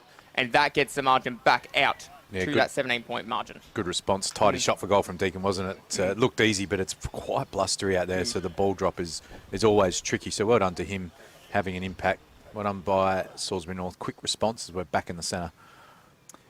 Footy goes back up, and it should come out. It does. Fired back across, collected. Here they go. Comes charging out. It's a good kick inside forward 50. Punched away. Collected there by Brown. Brown ran in a Tramfer, and Tramfer wraps him up, as does McCormack. It's going to be thrown back up there.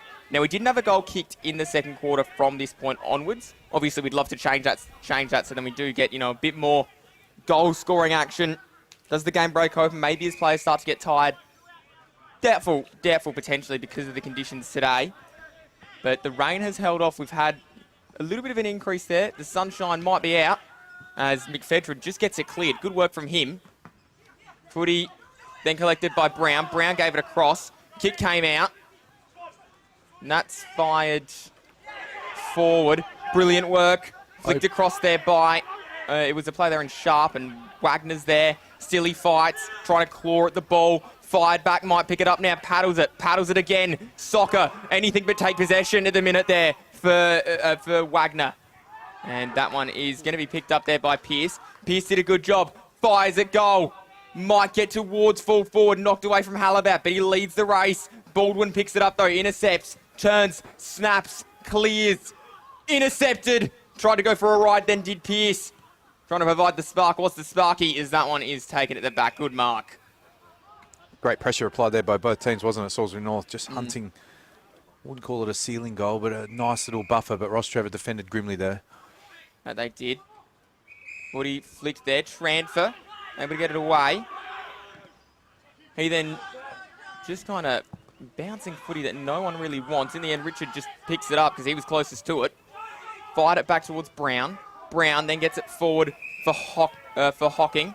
Hocking then inside forward 50. Found Sharp. Sharp, does he look to go for goal? He does. It's the Chanana. and it's a behind. Don't mind him taking that shot, though. He took his time. He looked inboard, didn't see anyone there, and he had the shot. So I don't mind that from him. We would love to have finished it off. It was good play by Hocking to spot him out in the pocket as well. Hocking's had quite a good day. He's had quite a number of disposals around the ground. See Tramper take an early breather. Does indeed. Cross towards DiMatteis. DiMatteis then goes up towards Salisbury. And I haven't seen O'Neill yet, but I assume he's out there, as that is gone the way of Wharton, and Wharton's marching forward. Bit of a soft 25 there, but no need to push him afterwards. Just relieves the pressure a little bit. Goes back in board, then finds finds this Transky. This Transky then flicks it across and finds Best, and Best is away. Runs away from Sharp, gets it inside forward 50, and a good defensive mark taken. And at the back there, able to do his job is Jones, and Jones then finds McFedrin, and McFedrin, well, in no real rush. Finds Lawler. Lawler down the line and found Russo in a little bit of space there on Baldwin. So Patrick will be disappointed with that. Russo strapping on his leg. Able to kick it down the line. That's a good mark taken as well defensively there from Rostrevor. Trying to find their way through. Butcher was the player there. Kicks and gets it in. Finds Lanzoni. Lanzoni in no real rush. Able to get it forward. Did nicely there as Wakeland tries to dance his way around. That's a high tackle. What a high tackle, yeah. Right call. Decides to just stand at the top of 50. Does Wakeland. And then Wakeland gets it inside towards a leading forward. Slightly overshot him. But the ball falls.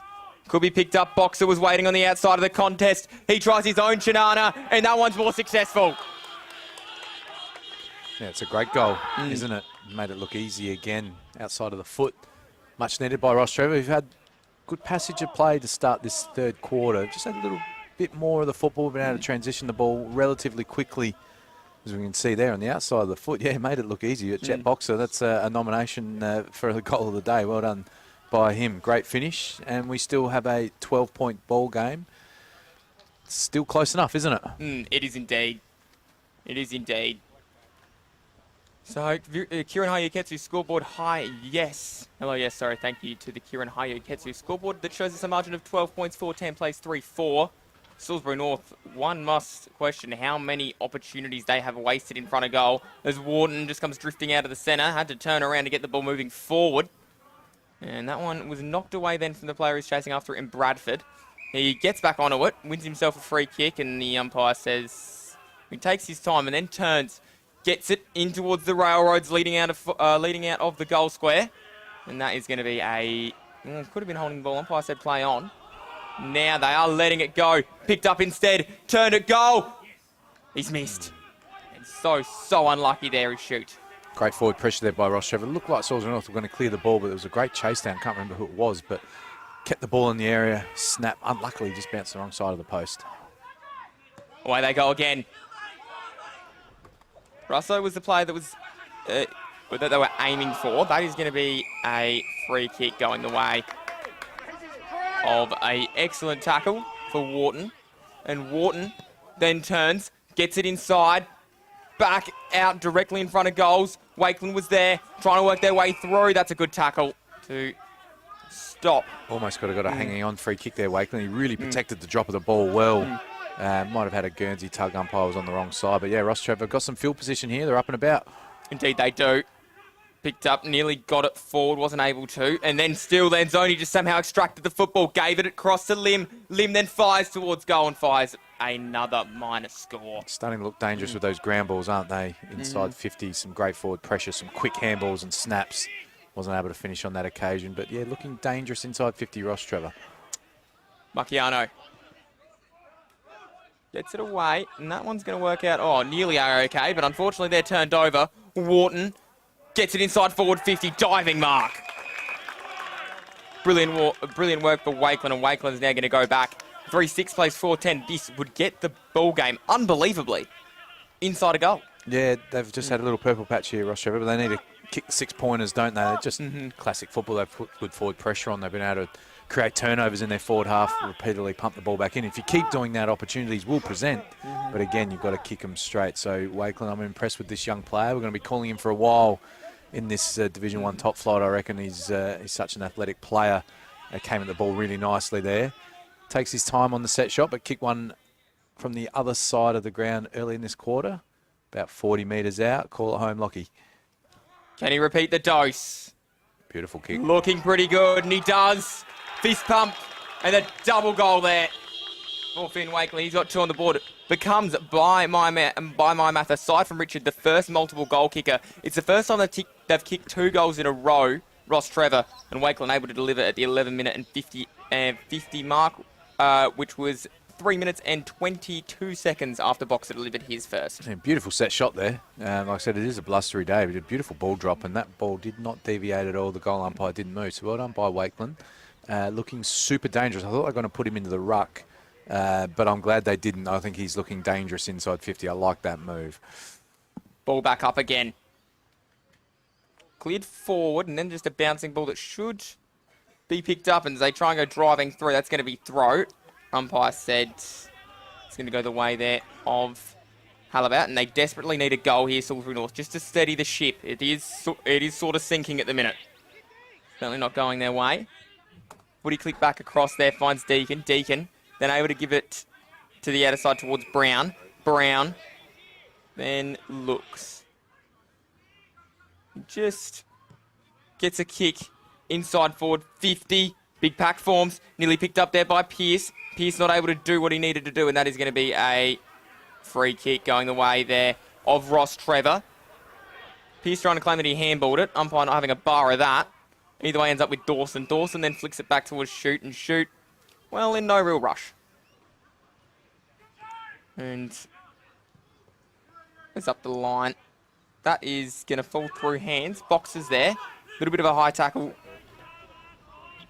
As still the Footy in congestion, no one able to really win that one out. Boxer makes sure that stays the case there. Important little phase of this match now, isn't it? Like, considering the conditions, it's been a really good quarter of football. But yeah, Rostrevor just up and about at the moment. Salisbury North, they can just want to maintain that buffer as we see O'Brien again forced through the stoppage. He's done that 7 or 8 times today, and a nice little hit up again. Great play by O'Brien. O'Brien ends up with the ball. Although it is now with Sharp. So Sharp has a moment to just take a moment to just kind of look around. Look for the kick, the darting ball to about 20 metres out here. The Rostrevor defenders need to be onto it. Sometimes you're trying to lull them to sleep and hope he's going to take the set shot. Watch for the ball to the top of the square here. What's he able to do? Of course, did see an injured player there just on the bottom left of the screen, but that one, or he you through could the just middle. Kick the goal, wow. That's a fantastic kick by Sharp. I thought from that range and that angle he might do one of those darting balls to the top of the square that we've seen Salisbury North do really well on occasions. But he said, no, I can kick it, and he did. So well done to Sharp. Great play by Brian out of the stoppage to set it up. But yeah, that is a fantastic kick. He's about 50 metres out on the junction and gone through, and he's pretty happy with it too, and so he should be. Big goal by Salisbury North. Yeah, found himself in the starting 22 today. And then all of a sudden, he's kicked probably the goal of the day so far. There's no probably about that. Definitely the goal of the day so far. 5-10 plays, 4-6, and a 15-point ball game. 15 score shots to 10 there. So that's something to keep in mind. Salisbury North have a 10-point lead because of it. So Footy goes back up. And they might be able to get it out here. They do. Deacon, was he legged? Umpire said play on. Rolls forward now. Here we go. Wagner, centre of the ground, was kicked in the... was hit as he... He's paid a push. Yeah. They normally don't pay them. It's like a little push on the bum when he's kicking it. But I'm glad he didn't pay it downfield. That's as he kicked it, so it's come back. So again, just like the last shot for goal, he's probably just out of range potentially. Let's see what he does here. Yeah, it should be interesting. Wagner's a pretty professional player. So Jake Wagner found himself another one of the inclusions. Of course, had to swing out the med kit at Salisbury North prior to this one. Oh, into the man of the mark. Tramper got his hands up and didn't let anyone through. Might be able to grab it again. Does. Then flicks it back across. Snapping Footy. As Lim gets it forward. Rolling. Here they go. Big tackle on Kemp. Kemp does a good job. Tramper chases it. Big, high up and under football. They're running now, Rostrevor. And it's almost picked up there. It is. back in and underneath it, and there's a good tackle.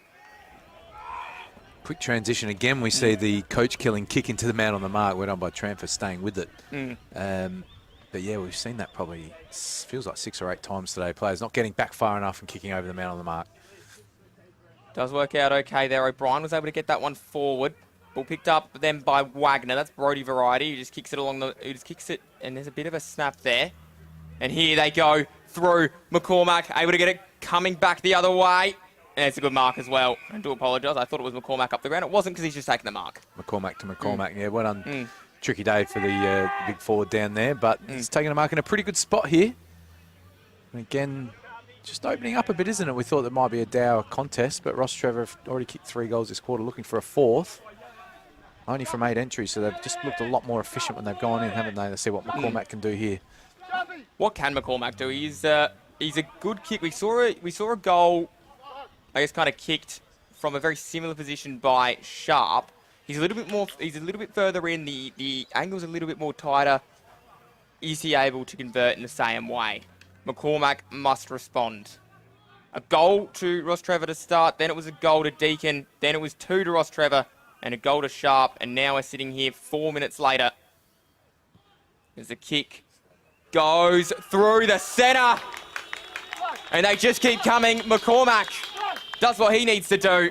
And the margin cut back again to 4 points. After we're having behind after behind after behind. There's been some straight shooting in the last couple of moments. And at the 17-minute and 45-second mark, the ball flies through off the boot of McCormack. Yeah, we haven't called him a lot today, have we? But he took his chance. That's all he needs to do. He took just a neat mark in the forward pocket, but beautiful shot for goal from McCormack. We saw one from Wakeland. We've seen 2 set shots from Wakeland, actually. So, yeah, well done by the big fellas by Rostrevor, taking their chances with the set shots from around about 40 metres, which on a normal day is easy, but with a heavy ball and a windy day, some good kicking at goal. It's been a good game of footy in this 3rd quarter. Back in the centre we go. Somehow it gets out. Well done. That was good work from Deakin. Able to get it inside forward 50. A diving mark taken. Costanzo stands up, and now the moment falls on him. Does he look to go? Pass it off. Does like to pass it off short from this range. Has he gone out wide? He goes towards Halibat, and if there's a man in Salisbury North, you want to kick to steady the ship, it is Ant Halibat. He's a very, very good kick for goal. Hasn't kicked a goal yet today. It's a stuck on 32. We have mentioned it just about every time he's lined up. Had a couple of behinds. 5 goals, 10 plays, 5 goals, 6. 15 scoring shots to 11. They'd be desperate to make sure this one goes through the centre.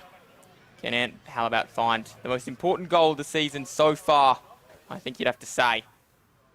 19-minute mark. We're just about near the red time. We'll have a quarter that's a little bit longer than the other ones because we have had 6 goals so far. Could be 7 if it is converted by the number 24. Steps in, kicks, looking good, missing. Wasn't far off, was it? Yeah. It might have a new football at half-time or something, because some of the field kicking and goal kicking has been really good so far after a dour first half.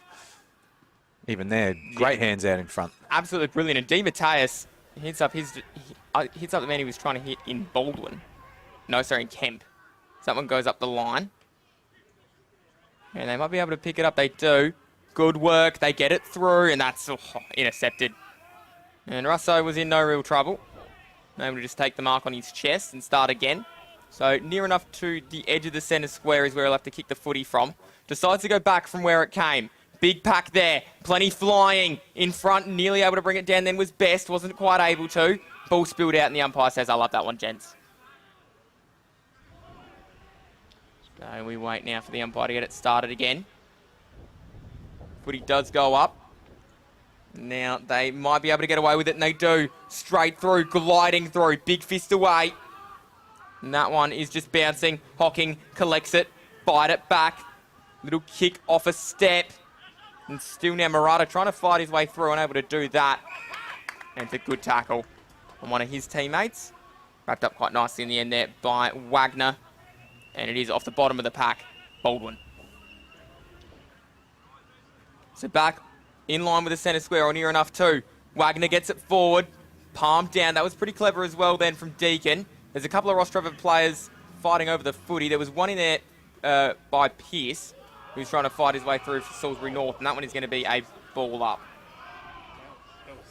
Could I almost think the been- players now know it's pretty critical time in this game, isn't it? Rostrevor are pressing, haven't been able to take the lead as yet.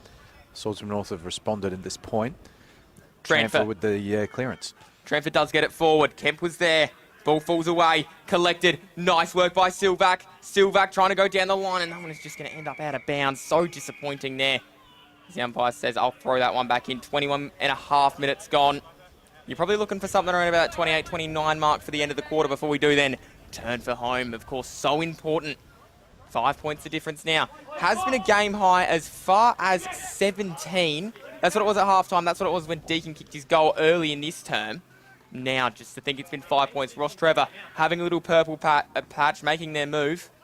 Bishop to E4 as they get a hand pass back, and that one is over the line. Umpire's paid last disposal here, has he? So Rostrevor again will go deep inside 50. So Shoot gets it inside. Wakelin, nearly able to hang on to it, wasn't quite. As the footy spills out, he picks it up, trying to just spin himself round, does nicely. Silvac's there. He can't make a great grab of the football, but does in the end. Wasn't able to on the first attempt. That would have helped him. Tried to just dish out a hand pass to the running Shoot, and in the end, it's going to end up being a free kick going the way there over Lawler. So Lawler in no real rush. Yeah, I can't see him switching the football from this situation here. He needs to just get some territory and give his defenders a breather. Indeed. Of course, line off half-back, so he'd be involved in those having a breather as the footy goes and rolls into another car. And still we wait for this to begin again. Butcher warming up. Ball stuck on the far side of the ground, so always tricky to rotate at that instance. It is indeed. Got Lanzoni. Got Baldwin who's going to join them. McCormack was already wrapped in conversations with his captain. So then a long high up and under. As that one is going to get towards... And that is going to be a free kick. Oh, that's going to be a ball up. Sorry. No, a free kick. There we go. My first instinct was right. Holding the ball called. Geordie O'Brien able to get it moving again. 3-time best and fairest winner. As he goes long inside forward 50. Nistransky nearly able to grab it. Wasn't quite able to. And that is going to be a... Well, they're scrapping away. Still they scrap away. Umpire put the whistle away. Tranfer gets involved. And a free kick. Going the way of Salisbury North. I believe that's for holding the ball. Yeah, they just sat on the ball a little bit. They were hoping the umpire would blow the whistle and throw it up. But what the Salisbury North players did smartly was just, they didn't tackle him and wrap him up. They sort of sat on him and let the umpire know what they were trying to do. So that was clever play. Not sure he's in range here. Let's see what he does. Tuck already has one. He was able to kick that at the 1 minute 40 mark of the second quarter. Then the margin was out at 20. So that's actually been the game high. I do apologise. He has a look here to get the margin back towards 11. That would be the most important thing on his mind. As he lines up. Runs around. Tries to get as much distance. It's looking good, but it's falling short. It's marked. And excellent work there. So that has ended up in the hands there of Murata. He's able to start again. And Wakeland, apologies. Yeah, he's got behind the ball, so he's doing well either end of the ground. We're going to get that one forward. Russo. Not able to quite work that one out. Little pass forward. Picked up. Here they go. Kick. Inside forward 50. Still they pick it up. Richards fighting, and that one is going to be a ball up. Won't be a super long quarter, though, will it, Lockie? We have had a few more goals this quarter, so these are critical little stoppages here. Just been told less than a minute. Thank you to the producer, Hugo, there, able to help us out as the footy tries to work its way through. Unable to do so. Pearce fires it out wide. And still they scrap. Murata back in and under. And the umpire says on the siren... Is he paid free holding the kick. ball? There's a free kick going on, I believe. No, umpire says that is... No, it is a free kick to Deacon on the siren. There we go. So a massive opportunity. Sorry, I saw the umpire hold his hands up as in all finished, but no. I think this is going to be a tricky shot for goal. I think he's kicking right into the teeth of the breeze here. Deacon, here's a penetrating kick. He's going to kick the ball 50 metres into the breeze here. So let's see what he can do. Be a huge lifter for his team if it can. Looking for his second for the quarter. Massive moment. It cannot be understated. Deacon kicks on goal for his second, to the line, knocked away, and the margin stays at 5 points. 5-11 plays 5-6. There's a whistle. Hang on. It's on. It is on for young and old as the brawl starts at three-quarter time. Lots of feeling in this one. It's super important, obviously, for both teams' seasons. And still they scrap on. Three-quarter time has come, but the feeling has not gone away. This one is going to be massive. Just waiting to see whether or not anyone was given a card, whether or not there was any moments there, but we are going to wrap it up here as we head to three-quarter time and the break.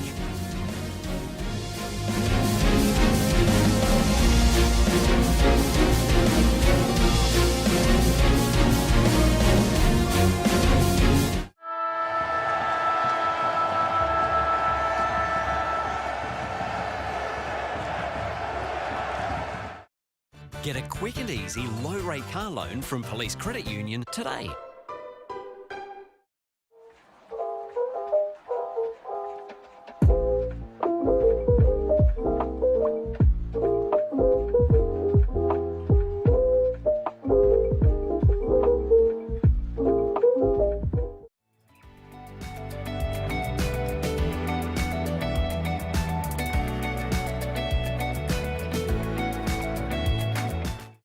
New 氷結 Vodka, soda, and frozen natural fruit juice. Hello, yes.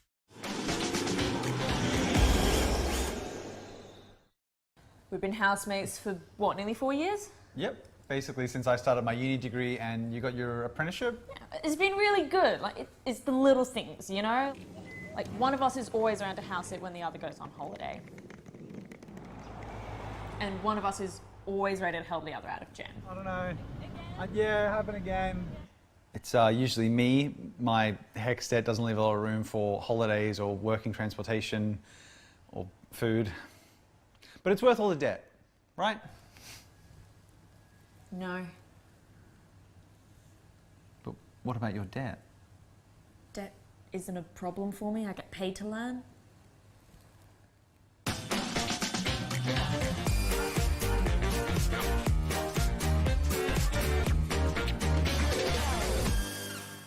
You belong in blue. Apply for a career with South Australia Police.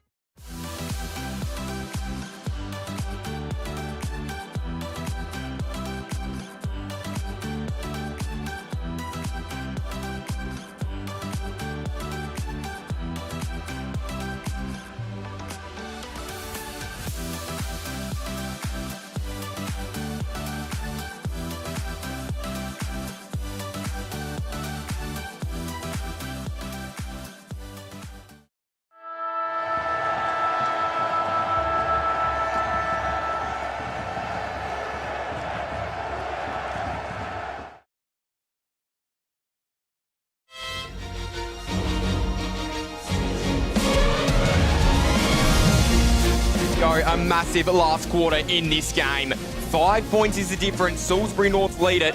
They would go inside the top 5 as of tonight with 4 rounds left of this season. So it would be absolutely incredible if they were able to get in there. But Rostrevor, if they're able to turn this one around, they would then solidify themselves.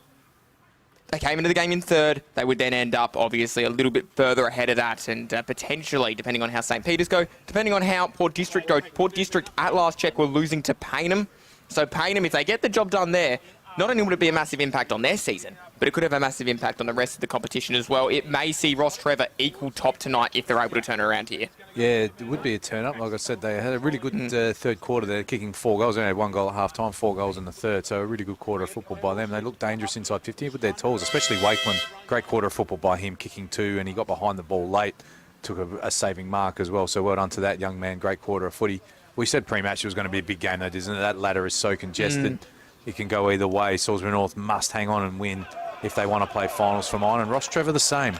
I probably feel like it's one of these two teams that will finish 6th. And whoever gets the chocolates today, they're going to look back and say, yeah, that was the one. A lot of footy to be played, but that ladder is so tight. Good fight back by Rostrevor. I thought Salisbury North might just keep that little 3-goal buffer. But it is game on. Who's going to be the hero? I'm looking for a small forward to stand up and win the game. Who's going to do it? I think that Lanzoni's capable of it. And it'll be interesting to see whether Salisbury North try and maybe Reston O'Brien inside 50. He's going to get some clearances. And, of course, you're going to say we need him around the ball. But what they need is some class inside the forward 50 in this last quarter as well. So let's see what happens. It's going to be a tight contest. Well, he drips that. If we're looking at class, that is for sure. He's got class to burn. Sacred Heart taking on Glenunga as well. They're in second at the minute. That game at last check, it did see St. Peter's. It did see Sacred Heart winning that game. Just having a look at who's in fifth and around them as well. Golden Grove taking on Broadview, so you would expect them to get over the top there. They were at last check. And of course, Port District and St. Peter's taking on Prince Alfred, and Port District taking on Payneham. So it should be pretty interesting. They're the other 4 games, coincidentally, across the competition and across this grade stake. There are so many good games of footy to watch. So if you don't want to watch this one for whatever reason, switch across to another one. Enjoy what the BTR Excavations Division 1 has to offer as we get ready to go. Footy's away. And so are we here on a Saturday afternoon. It is so good on filming footy. As the footy manages to get out, Ross nearly worked out for Russo. We're back on it here, and that is fired out towards Lim. Lim then wrapped up. Oh, holding the ball's the call. Yeah, it's a tough one, that one. He didn't really make an effort to get rid of it, but he had no prior as well, so always a tricky one there for the umpire. Lucky break early for Salisbury North. Indeed. So they do start to pass it round. O'Brien found himself out wide, and he's got the ball now. Just takes a moment.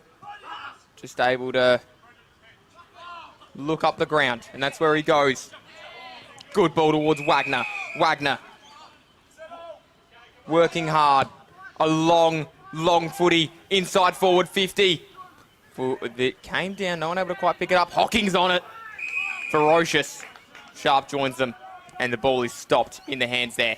Good field position here for Salisbury North. This is where they need their smalls to go to work. Get in low, put some pressure on the umpire.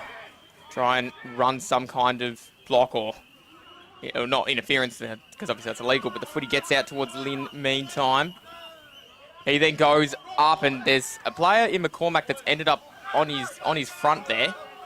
Meanwhile, Transfer emerged with the ball, gives it across towards McCormack. McCormack tried to tap it down for Silvac. Plans come undone there, and Brown gets it forward from Deacon.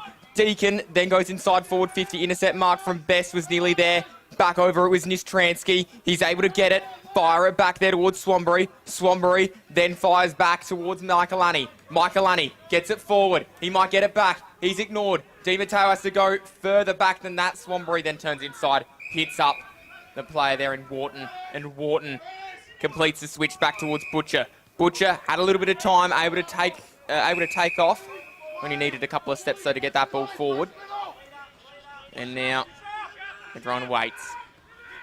Looking there for the player there in Baldwin. Is Baldwin able to get it forward? And sorry, no, that was Lim. And at the back, good mark taken. It's an excellent effort there at the back as well from Russo, able to just take the grab. He then turns, gets it forward. Back from where it came really is where it ended up as the footy works for Swanbury on the outside. Swanbury then goes back. Sends it high. Footy taken. Turning quickly. Oh, slip. That was an awkward moment, but Kemp got away with it, and his kick was unaffected or near enough too. Rolling towards the line, and well done, McFedrin. Didn't really take full possession of the footy till afterwards, and they've had some battles at the under-18 level and certainly the under-16 level. They may have played against each other in a grand final under-16s level at the Adelaide Oval, so that's always a big occasion for any young men. And the ball goes back in. Big fist. Works its way towards the front. Wharton able to fire it. And Butcher. So there was, again, Baldwin fighting on hands and knees. Costanzo picks it up. Turns and snap towards Halabout. And still they work over the ball. Stepic wrapped up. Good tackle there by Richard. Richard obviously had his 2 goals. Hasn't had a massive impact in the rest of the game, but certainly got the forward momentum started there for Salisbury North. They have not fell behind all day, is the other thing as well. If they were to lose, footy's an incredibly cruel game, but you do have to play 4 quarters to get it out. We have not moved from the 3-quarter time score. Of course, you have a look across your screens. 5-11-41 plays 5-6-36. Salisbury North 5 points of the good so far. Ball comes back in. Wharton then fires it forward. And still, oh, Wagner wrapped up beautifully by Lanzoni. Lenzoni might be rewarded there. He's called a ball up, no prior. Don't mind that from the umpire. Ball goes up. Should work its way out and does with Wagner. Wagner's then wrapped up. Oh, well done, Lim. Able to emerge with the ball and he's throwing his hands out. Umpire said play on. Everyone stopped. Lim kept going. And well done, Wakeland. Was brave, but he's ended up in the pole. And the padding on that post because he would have been in trouble otherwise. Could be a match winner here, Wakeland, if he can snap this through. Flung himself at the ball. Been pretty dangerous in the second half. Like I said, not a day for the tools. But he's so athletic and he's got good hands. This is a tricky snap.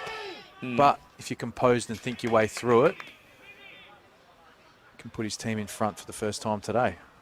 Big tall forward, just flung at that pole, and you just saw it there as it drifted, after it drifted down on the bottom of the screen, the dartfish. Pole still, well, it was almost still wagging. As he turns, snaps, and misses. Dodged a bullet there, Salisbury North, didn't they? Didn't they just? One of those ones that love to have got his team the momentum, but well done by Wakeland. Looking dangerous inside 50. Let's see a long ball straight up the spine here for Salisbury North. They do lead the game, though. 4 points is the difference, and that's an excellent grab as well. Tuck came drifting through. Just taking some timely marks today, Tuck, hasn't he? Hasn't had a huge day, but for a key position player, just to drift in and give his defenders a breather. Get the ball in your forward half. Super critical. Some great notes as well that were sent to us by Tommy Javor. Is at the front. There's a good mark there by O'Brien. Brodie Tuck in his draft year spoke to 8 AFL clubs, so there was certainly some interest in him. And up the line it goes towards Sharp. Sharp then turns. Able to get it up, fired out, big punch. Here goes Costanzo. Costanzo, can he deliver on the big time? He's missed. He's capable of those, Costanzo, isn't he? He's normally pretty crafty around the goals. Took his time, not able to deliver any sort of knockout punch. We saw it early in the game, all the goals coming early in the quarter. Real arm wrestle now, no goals so far, but they were away again, Rostrevor, with a quick transition.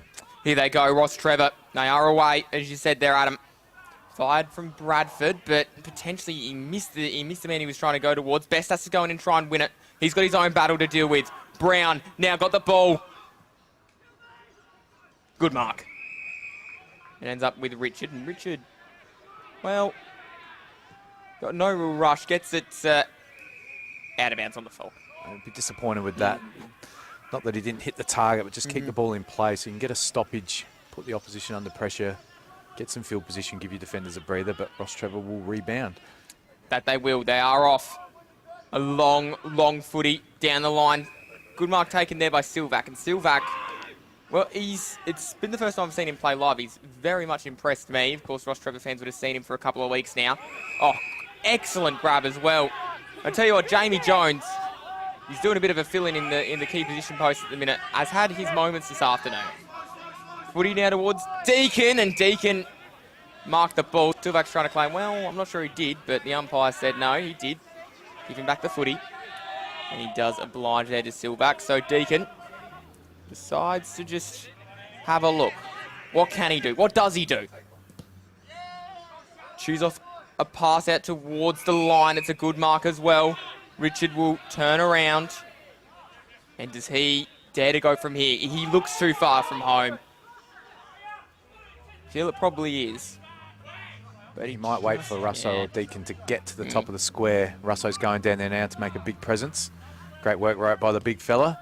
And he's a chance to take a mark here. Here he goes. Russo is the intended target. It's knocked away from him. Might still work out. Wharton then able to get a hand pass across towards Shoot. And Shoot then goes up the line. Oh, turnover. Good work. Now Fensom. Just able to get it back to where it was. Ball intercepted. Michaelani comes running through. Should get the hand pass back. Doesn't. McCormack off a step and straight down the throat of the player that intercepted in Brown. And Brown decides to flick it wide towards, well, Brown. There's two of them out there. Not the same player. Of course, that's Joey and Callum. Joey off a step. Ball towards the back of the contest. O'Brien arrived pretty quickly, but over the line it goes, and it rolls over and onto the walking path next door. And we haven't been to look here at the interchange. We've got Hocking and we've got Tuck, both waiting to come on. Ball on the outer side, which makes life difficult because you don't want to take a player away to get it back. There's no players there also just across the entire ground. You're having a look at that. That's a pretty big moment as well. That they all are kind of crowded around the football at the moment. As that one is going to be a free kick going the way of Salisbury North. And the whistle has gone. And when it has gone, it has ended up in the hands of Jake Wagner. And Wagner could go back and make this margin 11 points, which would be massive. Time continues to tick by. We've probably got somewhere between 15 20 minutes left of play. But, of course, there'll be stoppages in that as well.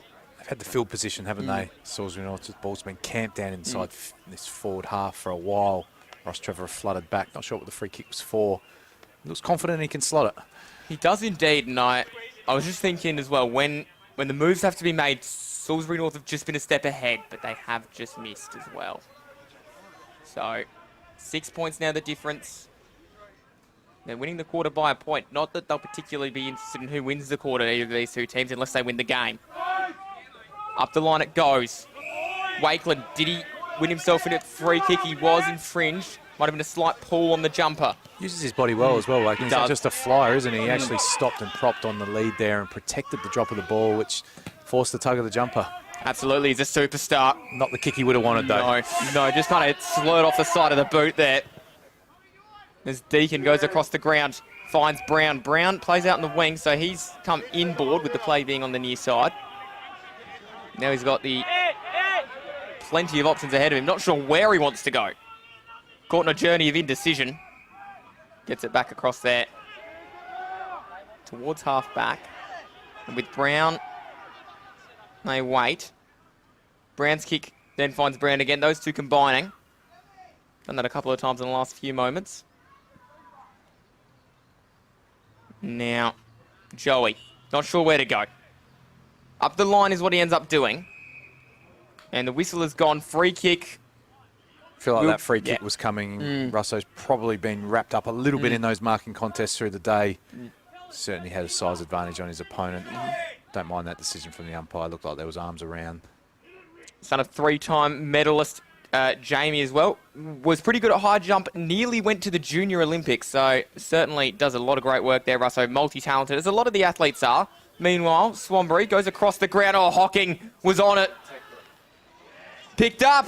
And Halabat, when the time was most crucial, he was there. Swung a leg at it and got it through. Yeah, Johnny on the spot there. Halibut, well done to him, but it was a switch of play that was dangerous. As soon as the ball hit the ground at the top of the square, it looked dangerous, didn't it? And I think it was it Lawler who was there on his hands and knees. Just dragged the ball back. And Halibut's work rate to get there first, as we could see, he's gone across the goal. Not sure he saw Lawler there, to be honest, but Lawler there's just put enough pressure on, and Halibut, nice little soccer strike there. Probably deserves a goal, Halibut. He's worked pretty hard today up in the forward line. Hasn't been an easy day for him, but pretty crucial goal. 12-point buffer. They've peppered away. They've kicked enough points where they've got that 1-goal-6 advantage. So Rostrevor potentially need to kick 3 goals now to win this game. Yeah, Halibut was stuck on 32 goals for the season for a while. Didn't kick a goal last week. Was able to get one there. So that's excellent effort from him. And goal number 33 on his season. Might just be the most crucial of them all. Does it get a win in a low-scoring game, potentially? Swanbury towards the outer side. Oh, Wakeland was diving, but he wasn't able to take it. As that one ends up over the line. In front of the club rooms, again, if you haven't been here, excellent area, is McFedrin. Goes now for the Hawks. Back across towards Macchiato, and Macchiato decides to find Brown. And Brown, on the near side at half-back, not really sure where he's going with the football. Has to go back. It's a risky switch, isn't it? They've just got a goal from the opposition doing that, and they've almost fell for the same play. I'm looking to just maintain possession and run some clock down here, but I still think getting some territory forward might be the right play, which they've done here. They do, but unfortunately it ends up in the hands of Kemp. Now, Kemp, able to get it near enough to inside forward 50. Right on the edge of the 50 is the man on the mark. So they go inside, a little drop pass. Transfer was there, bobbed up, able to slap it forward. And it's a good wrap up there to stop the defender from going any further there by Lim. And holding the ball's a call. Rostrevor have got a free kick about 30 metres out. And it ends up in the hands of Baldwin. And Bo's been relatively unsighted today, so it'll be interesting to see what he's able to do as he goes back. You see the replay there. It looked like it was just one of those ones where it was tucked in underneath, not really making an effort to get it out, but one of those ones that can go either way. We saw Salisbury North benefit from one early in the quarter. But what it's about making the opposition pay when you got the shot 30, 35 metres out, almost directly in front. Rostrevor have came and came and came. And now, Bo Baldwin kicks. Footy drops sport, and still we keep fighting. Oh, well done, just able to get it away. And it's a kick from Richard that just gets towards the outer side. Bouncing ball, chasing after it. It's going to be a free kick there, and it ends up going the way of Michaelani. So Michaelani able to turn. Oh no, the kick. The kick was disastrous. And they get out of jail. Murata saved by the umpire, along with the rest of his Rostrevor teammates. Flicks it across and finds Best. Best, he'll need his best effort here. Plenty in the defence here for Salisbury North, and one of them is Russo. And Russo takes a mark. McFedrin able to get it through hands. Inside for Brown. Brown then turns and finds... Pressing Rostrevor, aren't they? But I think you can just feel they're kicking into the breeze. The ball's just not carrying, going to that right-hand side of your screen. Just a little 2 or 3 goal breeze maybe heading in Salisbury North's favour. Again, you can see them just slowing down the game. I don't mind that. They just don't want to take the risky kicks across the ground. If they're slow and going forward, it will work for them. Deacon might have worked out okay, just a kind of tunnel ball almost. And that one is going to go over. I think Costanzo's smart there. He didn't want to take the ball. He wants to get the ball over. Lanzoni might have a bit of an injury here. Unusual to see him come to the bench this time of the game. They need the skipper out there to score him a goal. O'Brien getting his last rest for the game. Can he come on and get a clearance, score a late winner for his team? If they kick one more, Salisbury North, they should be home. Yeah. Who's it going to be? Russo just threw a leg at it and then ran into Lawler, and they end up getting each other. Lawler wipes his mush. Meantime, it gets forward there from Pearce. Tuck tried to swing any body part at it that he could, and in the end it goes over the line. And Tuck asking the question of the umpire. They don't often pay deliberate out of bounds, not like the insufficient intent, which is a garbage rule in the AFL. Just either pay it last touch or not, please. Yeah, smart play, take a ball over the boundary line. But Salisbury North again are in a dangerous position. One more score even could see them home. Rostrevor will have to kick 3 goals if they get 13 in front. Yeah, no, I've had the insufficient attempt last touch argument in nausea, really, as the ball goes up. Bouncing Footy. Big punch away. Collected there by Lawler as he turns and snaps it back inside. They try and work their way through. It's clever. It nearly worked out okay for Wagner, but not quite. There they are. Here are Salisbury. Here are Rostrevor, and they are away. But intercepted. Jones tried to take it, holding the ball. Advantage. Back the other way. Out the back. Can Boxer grab it? If he grabs it, he's going to be okay. McCormack toe poked forward, sliding in. McFedrin took him out. Umpire said play on. Brown, still they work. And Meccano and Brown. And now, Stokes. The rain starting to fall. Potentially the last part of Devil's Advocate. Could the rain have a condition? Adam Jeffrey said pre-game he was pretty confident there that it would be a advantage Salisbury North if it started to rain. However, when the rain came in the first time, we haven't had it for the last couple of quarters. If you're just tuning in now, firstly, welcome to what has been a great game of football. If you're just tuning in now, the rain favoured Rostrevor instead of Salisbury North, which is what we didn't think. This Transkeaton shouldn't be here for long, is what we've just been told. So, it should be a mark at the back. Might be a 25-metre penalty there. Just came over, I think Tuckett was. And that is Best with the ball. He's able to almost get it forward and get it inside forward 50. It's where it needs to go. Time starting, very much just starting to become a little bit of a factor in this one. Of course, 2 goals, you can kick that in under 2 minutes. They do need another. They do need another goal though, pretty quickly here, Rostrevor, because they can get it forward as much as they like, but unless it goes through the big sticks, it's going to matter naught. And Transfer able to just bust his way through, gives it across. Wharton off a step, swings round, gets his foot through the ball. Able to get it out towards a forming pack. Kemp, he fell without the football. O'Brien, somehow it spills out. Lim, could he be the hero? Yes! And here we go. Don't go anywhere, this one's not done. 19 minutes, 27 seconds. Lim puts it through. And all of a sudden, the margin is just 6 points. Who dared wins? Adam Jeffries. And that is a goal there. Dartfish, 6-13, 49, plays 6-7, 43. And Adam Jeffries, I've got word we might be doing the award show unless it starts to bucket down. However, the radar looks okay. So fans of the award show post-game, stay tuned. I'm a big fan of the award show, and I don't know who's going to win. But, the awards can come from any team. And with a game this tight, we may see opposition colours cross and able to meet in a little bit of no man's land there. As the ball is wrapped up in the hands of the last goal kicker in Lim. Could it be a draw? Wouldn't that add an enthralling twist to this encounter? That would probably see Salisbury North stay in sixth. In fact, it would. But it may mean that Rostrevor slip as far as fifth. That's a good tackle.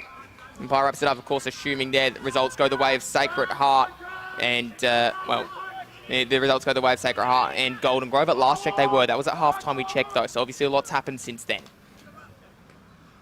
As the ball gets flicked forward, goes, and is a great mark there as well. And Salisbury North an opportunity through Hocking. Yeah, he deserves this, Hocking. Yeah, He's had he a good does. day today, hasn't he? Just crucial time, got the ball over the back. Just needs to take 30 seconds here and slot it home. Should see his team home. If he kicks it, you doubt they can lose. Does he do what his team requires? Behind could be valuable too. Probably leaves the door open for rocks. Salisbury North have not fell behind all day, and it's across the face. And that door just remains ajar. They will need 2 scores though, Rostrevor, won't they? They'll need potentially 2 goals to win the game. They can potentially kick 1 goal. They're going to go straight up the guts here. Yeah. Salisbury North are onto it. They've got plenty of numbers around the ball here. Caution to the wind. Nearly a mark. Wasn't quite completed. The last opportunity, he dropped it. And there's about 15 players around the football at the minute. The kick just goes wide, and there's a little bit of space on the outside for players to get to work. Tracking after it now. Baldwin bounces up over the line. Butcher ends up on the ground. So he was on the bench, managed to get himself a touch, had to throw it back to the umpire, and he gets ready to go. 22 minutes gone. How much is left? No one knows. Ball works its way forward, and still Swanbury might be able to pick it up. He's wrapped up by Halabat, though. It was a little bit of 50-50 in terms of who had possession. Umpire says we're going to have this one back. Who is going to end up in these votes? Who's going to win the game for their team? You'd imagine Rostrevor need a couple of goals to stay where they are on the ladder at least. Salisbury North would be desperate to defend their lead.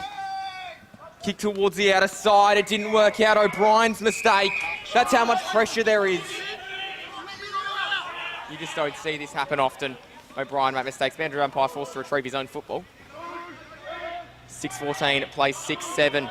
50 plays 43. 7 points. 23 minutes gone. Time continuing to tick. You'd imagine there couldn't be long left. Ball flicked forward. Rostrevor need to act quick, smart. Off a step. Just cleared. Kemp came in. Ball emerged there. It worked out okay for Pearce. Off a step. Fired at goal. Mark taken. And best, a minute 30 on the clock. They've got to move it quick. I've got to go as fast as humanly possible. Oh, it was a fly from Bradford, but he's given away a free kick. Unrealistic attempt. He can argue as much as he wants. But that is going to end up in the hands of Brown. And Joey Brown, if he finds a teammate, would just about lock it away somewhere around about a minute 20 left in this game. And still, you think this one is probably going to go the way of the Hawks. A mark would confirm it. A goal would do that on the scoreboard too. Well done, Best. able to take a pretty important mark, but he's got to go now. He's got to move the football. Time is ticking away. Up straight down the centre of the ground, it's where they go. McCormack turns, kicks it. Territory important, possession even more so. Collected by Deacon. Deacon fires it back inside. Russo, the son of a gun, pulls it forward. O'Brien's there, bends off one, off a step. Anywhere will do. DiMatteis gets it. Still they work it. Time continues to tick away. They have been so good today, Rostrevor. Do they have one final roll of the dice? Nistransky picks it up. Wharton fires it forward. Siren! And Salisbury North at home get the most important win of their season. They will spend tonight and the week thereafter inside the 5. Well done to Salisbury North. Rostrevor, do they fall out? One would suggest yes. What a moment. What an absolute miracle moment in the season of Salisbury North. That was incredible. Heartbreak for Rostrevor. They will more than likely find themselves outside the top 6 tonight. The top 5 tonight. Damien Boots walks past the commentary, a grimace on his face. Embrace. Wakeland played well, I thought. Baldwin had his moments as well. Patrick coming in to the side. DiMatteis was good at the back. I liked the game of Jack Michaelani there for the team that weren't able to walk away with victory. Lanzoni had his moments too. Nistransky on hands and knees fought hard. Over the other side, O'Brien, Russo, Sharp, Deacon. Thought Jones was pretty good, as was McFedrin, who found his way into the side. Was forced to play on the best key was forced to play on Wakeland. Had a really good job. And here we go earlier in the day. Highlights brought to you by Dartfish. And just enjoy some of this. How about got it forward? And then it was a mark there to get the game started. Ended up in the hands of Tuck. It was an absolute brilliant effort. That was in the second quarter. Ball managed to get forward again. This is at the back. Richards got himself inside and kicked a goal. The first term there. This was the second one. This was only 2.5 minutes later. So he had his real good sector there. As I'm seeing the award winners come over. But he won't throw just yet. It'll be interesting to see who Adam Jeffries has selected. And that was nearly a great mark by Best. It ended up being called a mark in the end. He did do a good job as the rain started to fall. This was inside the first quarter. The Footy ended up getting down the line. Big punch away. This is a nice effort here to get that one out, as after the football it ended up going forward, and that was an excellent diving mark as well. Rostrevor, they spent a little bit of time. Potentially the moment that would have cost them this game is their slow start to the contest. They found themselves as far down as 15 points. They were 20 points down early stages, then it was Silvac, and then from there they actually probably won the rest of the game. But here we go. We're going to throw down Adam Jeffries' boundary side with the award winners. Oh, we're down on a chilly boundary side. Well done to Salisbury North. That was a tough contest. Rostrevor came with a big third quarter, but with the ladder being the way it is, Salisbury North, huge win for them. Well done to them. All right, we've got some award winners. Our Bianco player of the day was to Jacob Russo. We'll talk to him in a minute because I want to talk to him about that. He doesn't know what it's for. Best player, Jordan O'Brien. He might have played better games, but I thought he was there with some brilliant clearances for his team. Wore a fair bit of pressure around the ball, I thought. And our Moseley best team man was Tyrrell Hockham. We'll start with you, Tyrrell. You were everywhere today. That's why I gave you the best team man voucher. Tell us, that's an important win for your club, isn't it? Yeah, absolutely. We knew Rostrevor were going to come out. And yeah, half-time we spoke about Rostrevor. They're a very strong third quarter team. So we just had to dig deep. And yeah, we fought all day. And yeah, it was really good to walk away with 2 points. Very important. Yeah, well spoken, Tyrrell. You played a great game. Now, Jordan, talk to us. You got a bit of a tag today. It was just a lot of work going into you at the stoppages after your fast start to the game, but you stuck at it and played a great game. Well done to you. Yeah, look, Rostrevor, they're a great outfit, very physical around the ball. So we know what they're going to bring, and we just tried to match it and then try and up them again. So, credit to them. There's 7 points in it in the end. So another cracking game, and hope it's good to watch. Yeah, well done, Jordan. You're a great player every week. Now, player of the day, Bianco player of the day. That's not for the mark. What do you reckon the player of the day is? Yes, you did know it. Now, we called it in the box. We couldn't believe that you ran past 10 blokes to raid that chase down tackle. It nearly resulted in a turnover goal, but your work around the ground today was excellent, big fella. Tell us about the tackle. Tell us about your game and why you've lost your voice. Oh, Jesus. That guy was a bit of a smart ass, so I thought I'd just give him one, and he enjoyed it, and happy days. Yeah, well done. We'll leave it at that because the big fella's pretty keen to get in for a warm shower. But seriously, though, Salisbury, they've had a tough week. We love what they're doing out here, though. That's huge for them. They might even leapfrog into third after that, but well done to them. They've got a tough run to come. We'll let them get in and shower. Big win here. Well done, boys. Back to the combox. Cheers. Yeah, thank you there to Adam Jeffries, and thank you to the best teammate, Tyro Hocking, BOG, Geordie O'Brien. I mean, who else could it go to really at this point in the Bianco magic moment? Jacob Russo. It was an excellent rundown tackle. I'm sure it's coming up in the match highlights at some point as well. He was really, really good. And this was Silvac who kicked the first goal of the day. That was at the 3-minute and 8-second mark of the second term. It was crucial in the contest because they were just hanging about. Martin was cut back to 14, and then still, this was a moment here on the wing.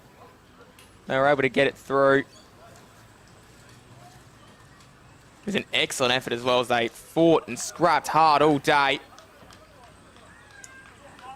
So Brian, who got it out towards Hocking, and then that kick there ran out of room. It's going to be a kick going the way of Tramfer, but then it was brought back in as well. He did some brilliant jobs. They really all did work hard. And this was the tackle here. Got him. Dead to rights. And it was on Tramfer as well, who's a pretty hard bloke to take down. That was in the second quarter of the game.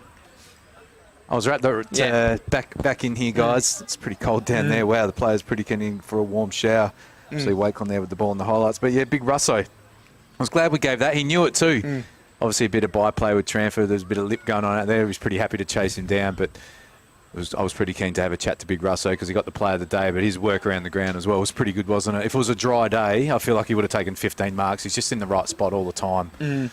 So we see here Wakelin, who had a big second half, I thought, Wakelin. He did, yeah. Kept his team in it, didn't he? He was a very impressive young player, but not enough for his team in the end. Yeah, 2 goals in the third quarter there. I can see on my sheet. Had a really good game of football as well. This was Deacon's response to that goal as well. He had a good second half, Deacon, didn't he? He got sent off in the first half and wasn't quite playing at his best, but he played with a bit of chip on his shoulder in the second half, and he had a lot of the ball and kicked a pretty important goal, didn't he? So he had a really good second half, Deacon. That's what good players do. You have a down first half, you come on and just keep playing, play well for your team and help get his team over the line. Yeah, he did indeed. This was a nice little pick-up from Best. But, I mean, today, Adam, the game I thought was won probably from Salisbury North's fast start. I think Richard played a bigger part than potentially those that tuned in after quarter time would realise. Obviously, he kicked 2 goals in the first quarter for those that have been with us all day. But, I mean, it was a very interesting game of football to watch. There was a lot of challenges thrown by both teams. Rostrevor certainly had their purple patch. Salisbury North, how good were they? It was still entertaining despite, the conditions and the low scoring nature of the game. It was still entertaining and good to be here to watch it. But I thought Salisbury North deserved the win. They've had the 7 more scoring shots with the 7-point win. So I think they just had enough. They got the fast start, didn't they? They got a 15-point advantage before the rain came in about 6 minutes in.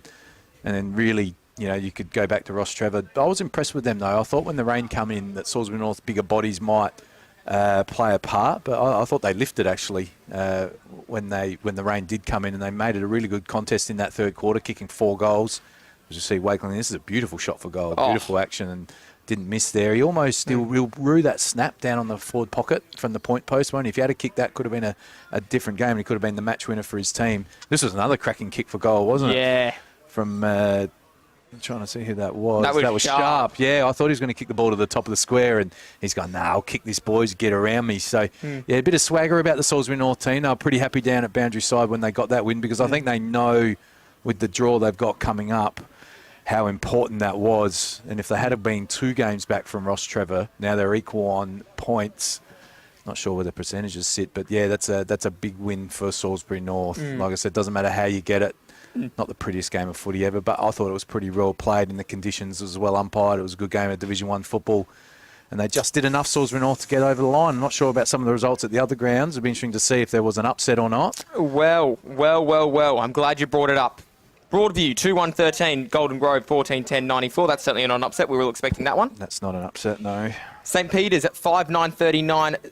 Prince Alfred, 1-7-13. Potentially the scoreboard, a 26-point win in the end. St. Peter's get the job done. This one's still being played currently. Port District have run right over the top of Payneham Norwood Union. 17-12, 1-1-4 plays Paynham's 9-8-62. Big second half by That Port is a District. big second half. And there was a game that was closer than ours.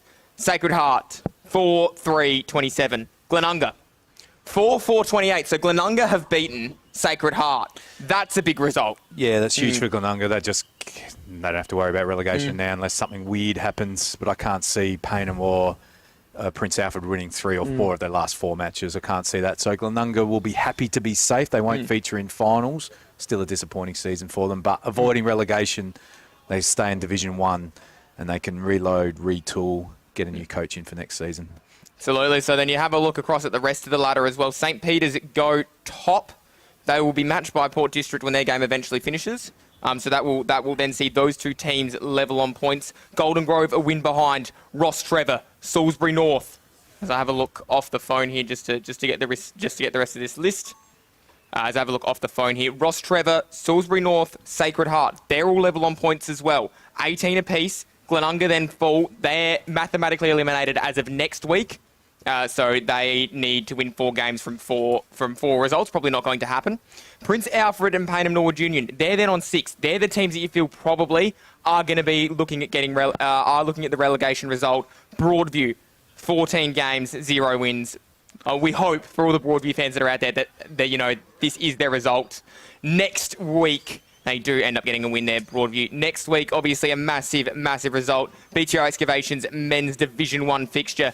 Payneham Norwood Union, Golden Grove. You'd expect the Grove to get the job done there. Glenunga taking on Port District. Glenunga were good, but I don't think they're going to be able to bite back against Port District. Salisbury North taking on Broadview. That's a big game for Salisbury North. Broadview Tigers, we think, will probably get someone, so hopefully it's not Salisbury North in the slip up there. Sacred Heart taking on Prince Alfred, the Battle of the College. That has got to go the way of Sacred Heart if they had to make some inroads. It was a bad loss today to Glenunga. Rostrevor, this is the match day live stream. Rostrevor Old Collegians taking on St. Peter's. It's a college battle part 2. And we cannot wait to get down to Campbelltown for that one there. It is going to be a massive game of football. It cannot be overstated. Every game now from this point on is absolutely huge. Yeah, amazing ladder, isn't it? Sacred Heart were top of the ladder for the first 7 or 8 games of the season. Now they find themselves in 6th after the surprise loss today. But there's always an upset in these greasy July games. When you have games 3 or 4 goals each, you can get the upset. So well done to Glenunga for pulling that off. But we've ended up seeing a great result here for Salisbury North. Rostrevor perhaps a little bit unlucky, but Salisbury North deserved victors in the end. Yeah, they were indeed. And of course, we cannot do this without our sponsors. We'll start there. Of course, Filming Footy, Sports Interactive, Classic Clashes, Custom by IRTC, High Five E-Bikes, Dartfish, Archie's, Jag Meatworks and Kimberley Resorts. They do a massive job. Of course, as it was mentioned on the graphic, there we are at Rostrevor next week. Looking forward to bringing that one to you. We'll be joined by Jack Banwell. There's something special in store next week, but I won't say any more than that. Of course, there is 5 fantastic games of football that are going to be coming your way next Saturday afternoon. But a massive thank you to the production team as well. James Moody on the camera does a brilliant job as always. Hugo in the production chair. I don't know how he does what he does. And Yushin on the roof doing a brilliant job with that main camera. But we will see you next week for even more BTR Excavations Division 1 footy. And Salisbury North, enjoy the song.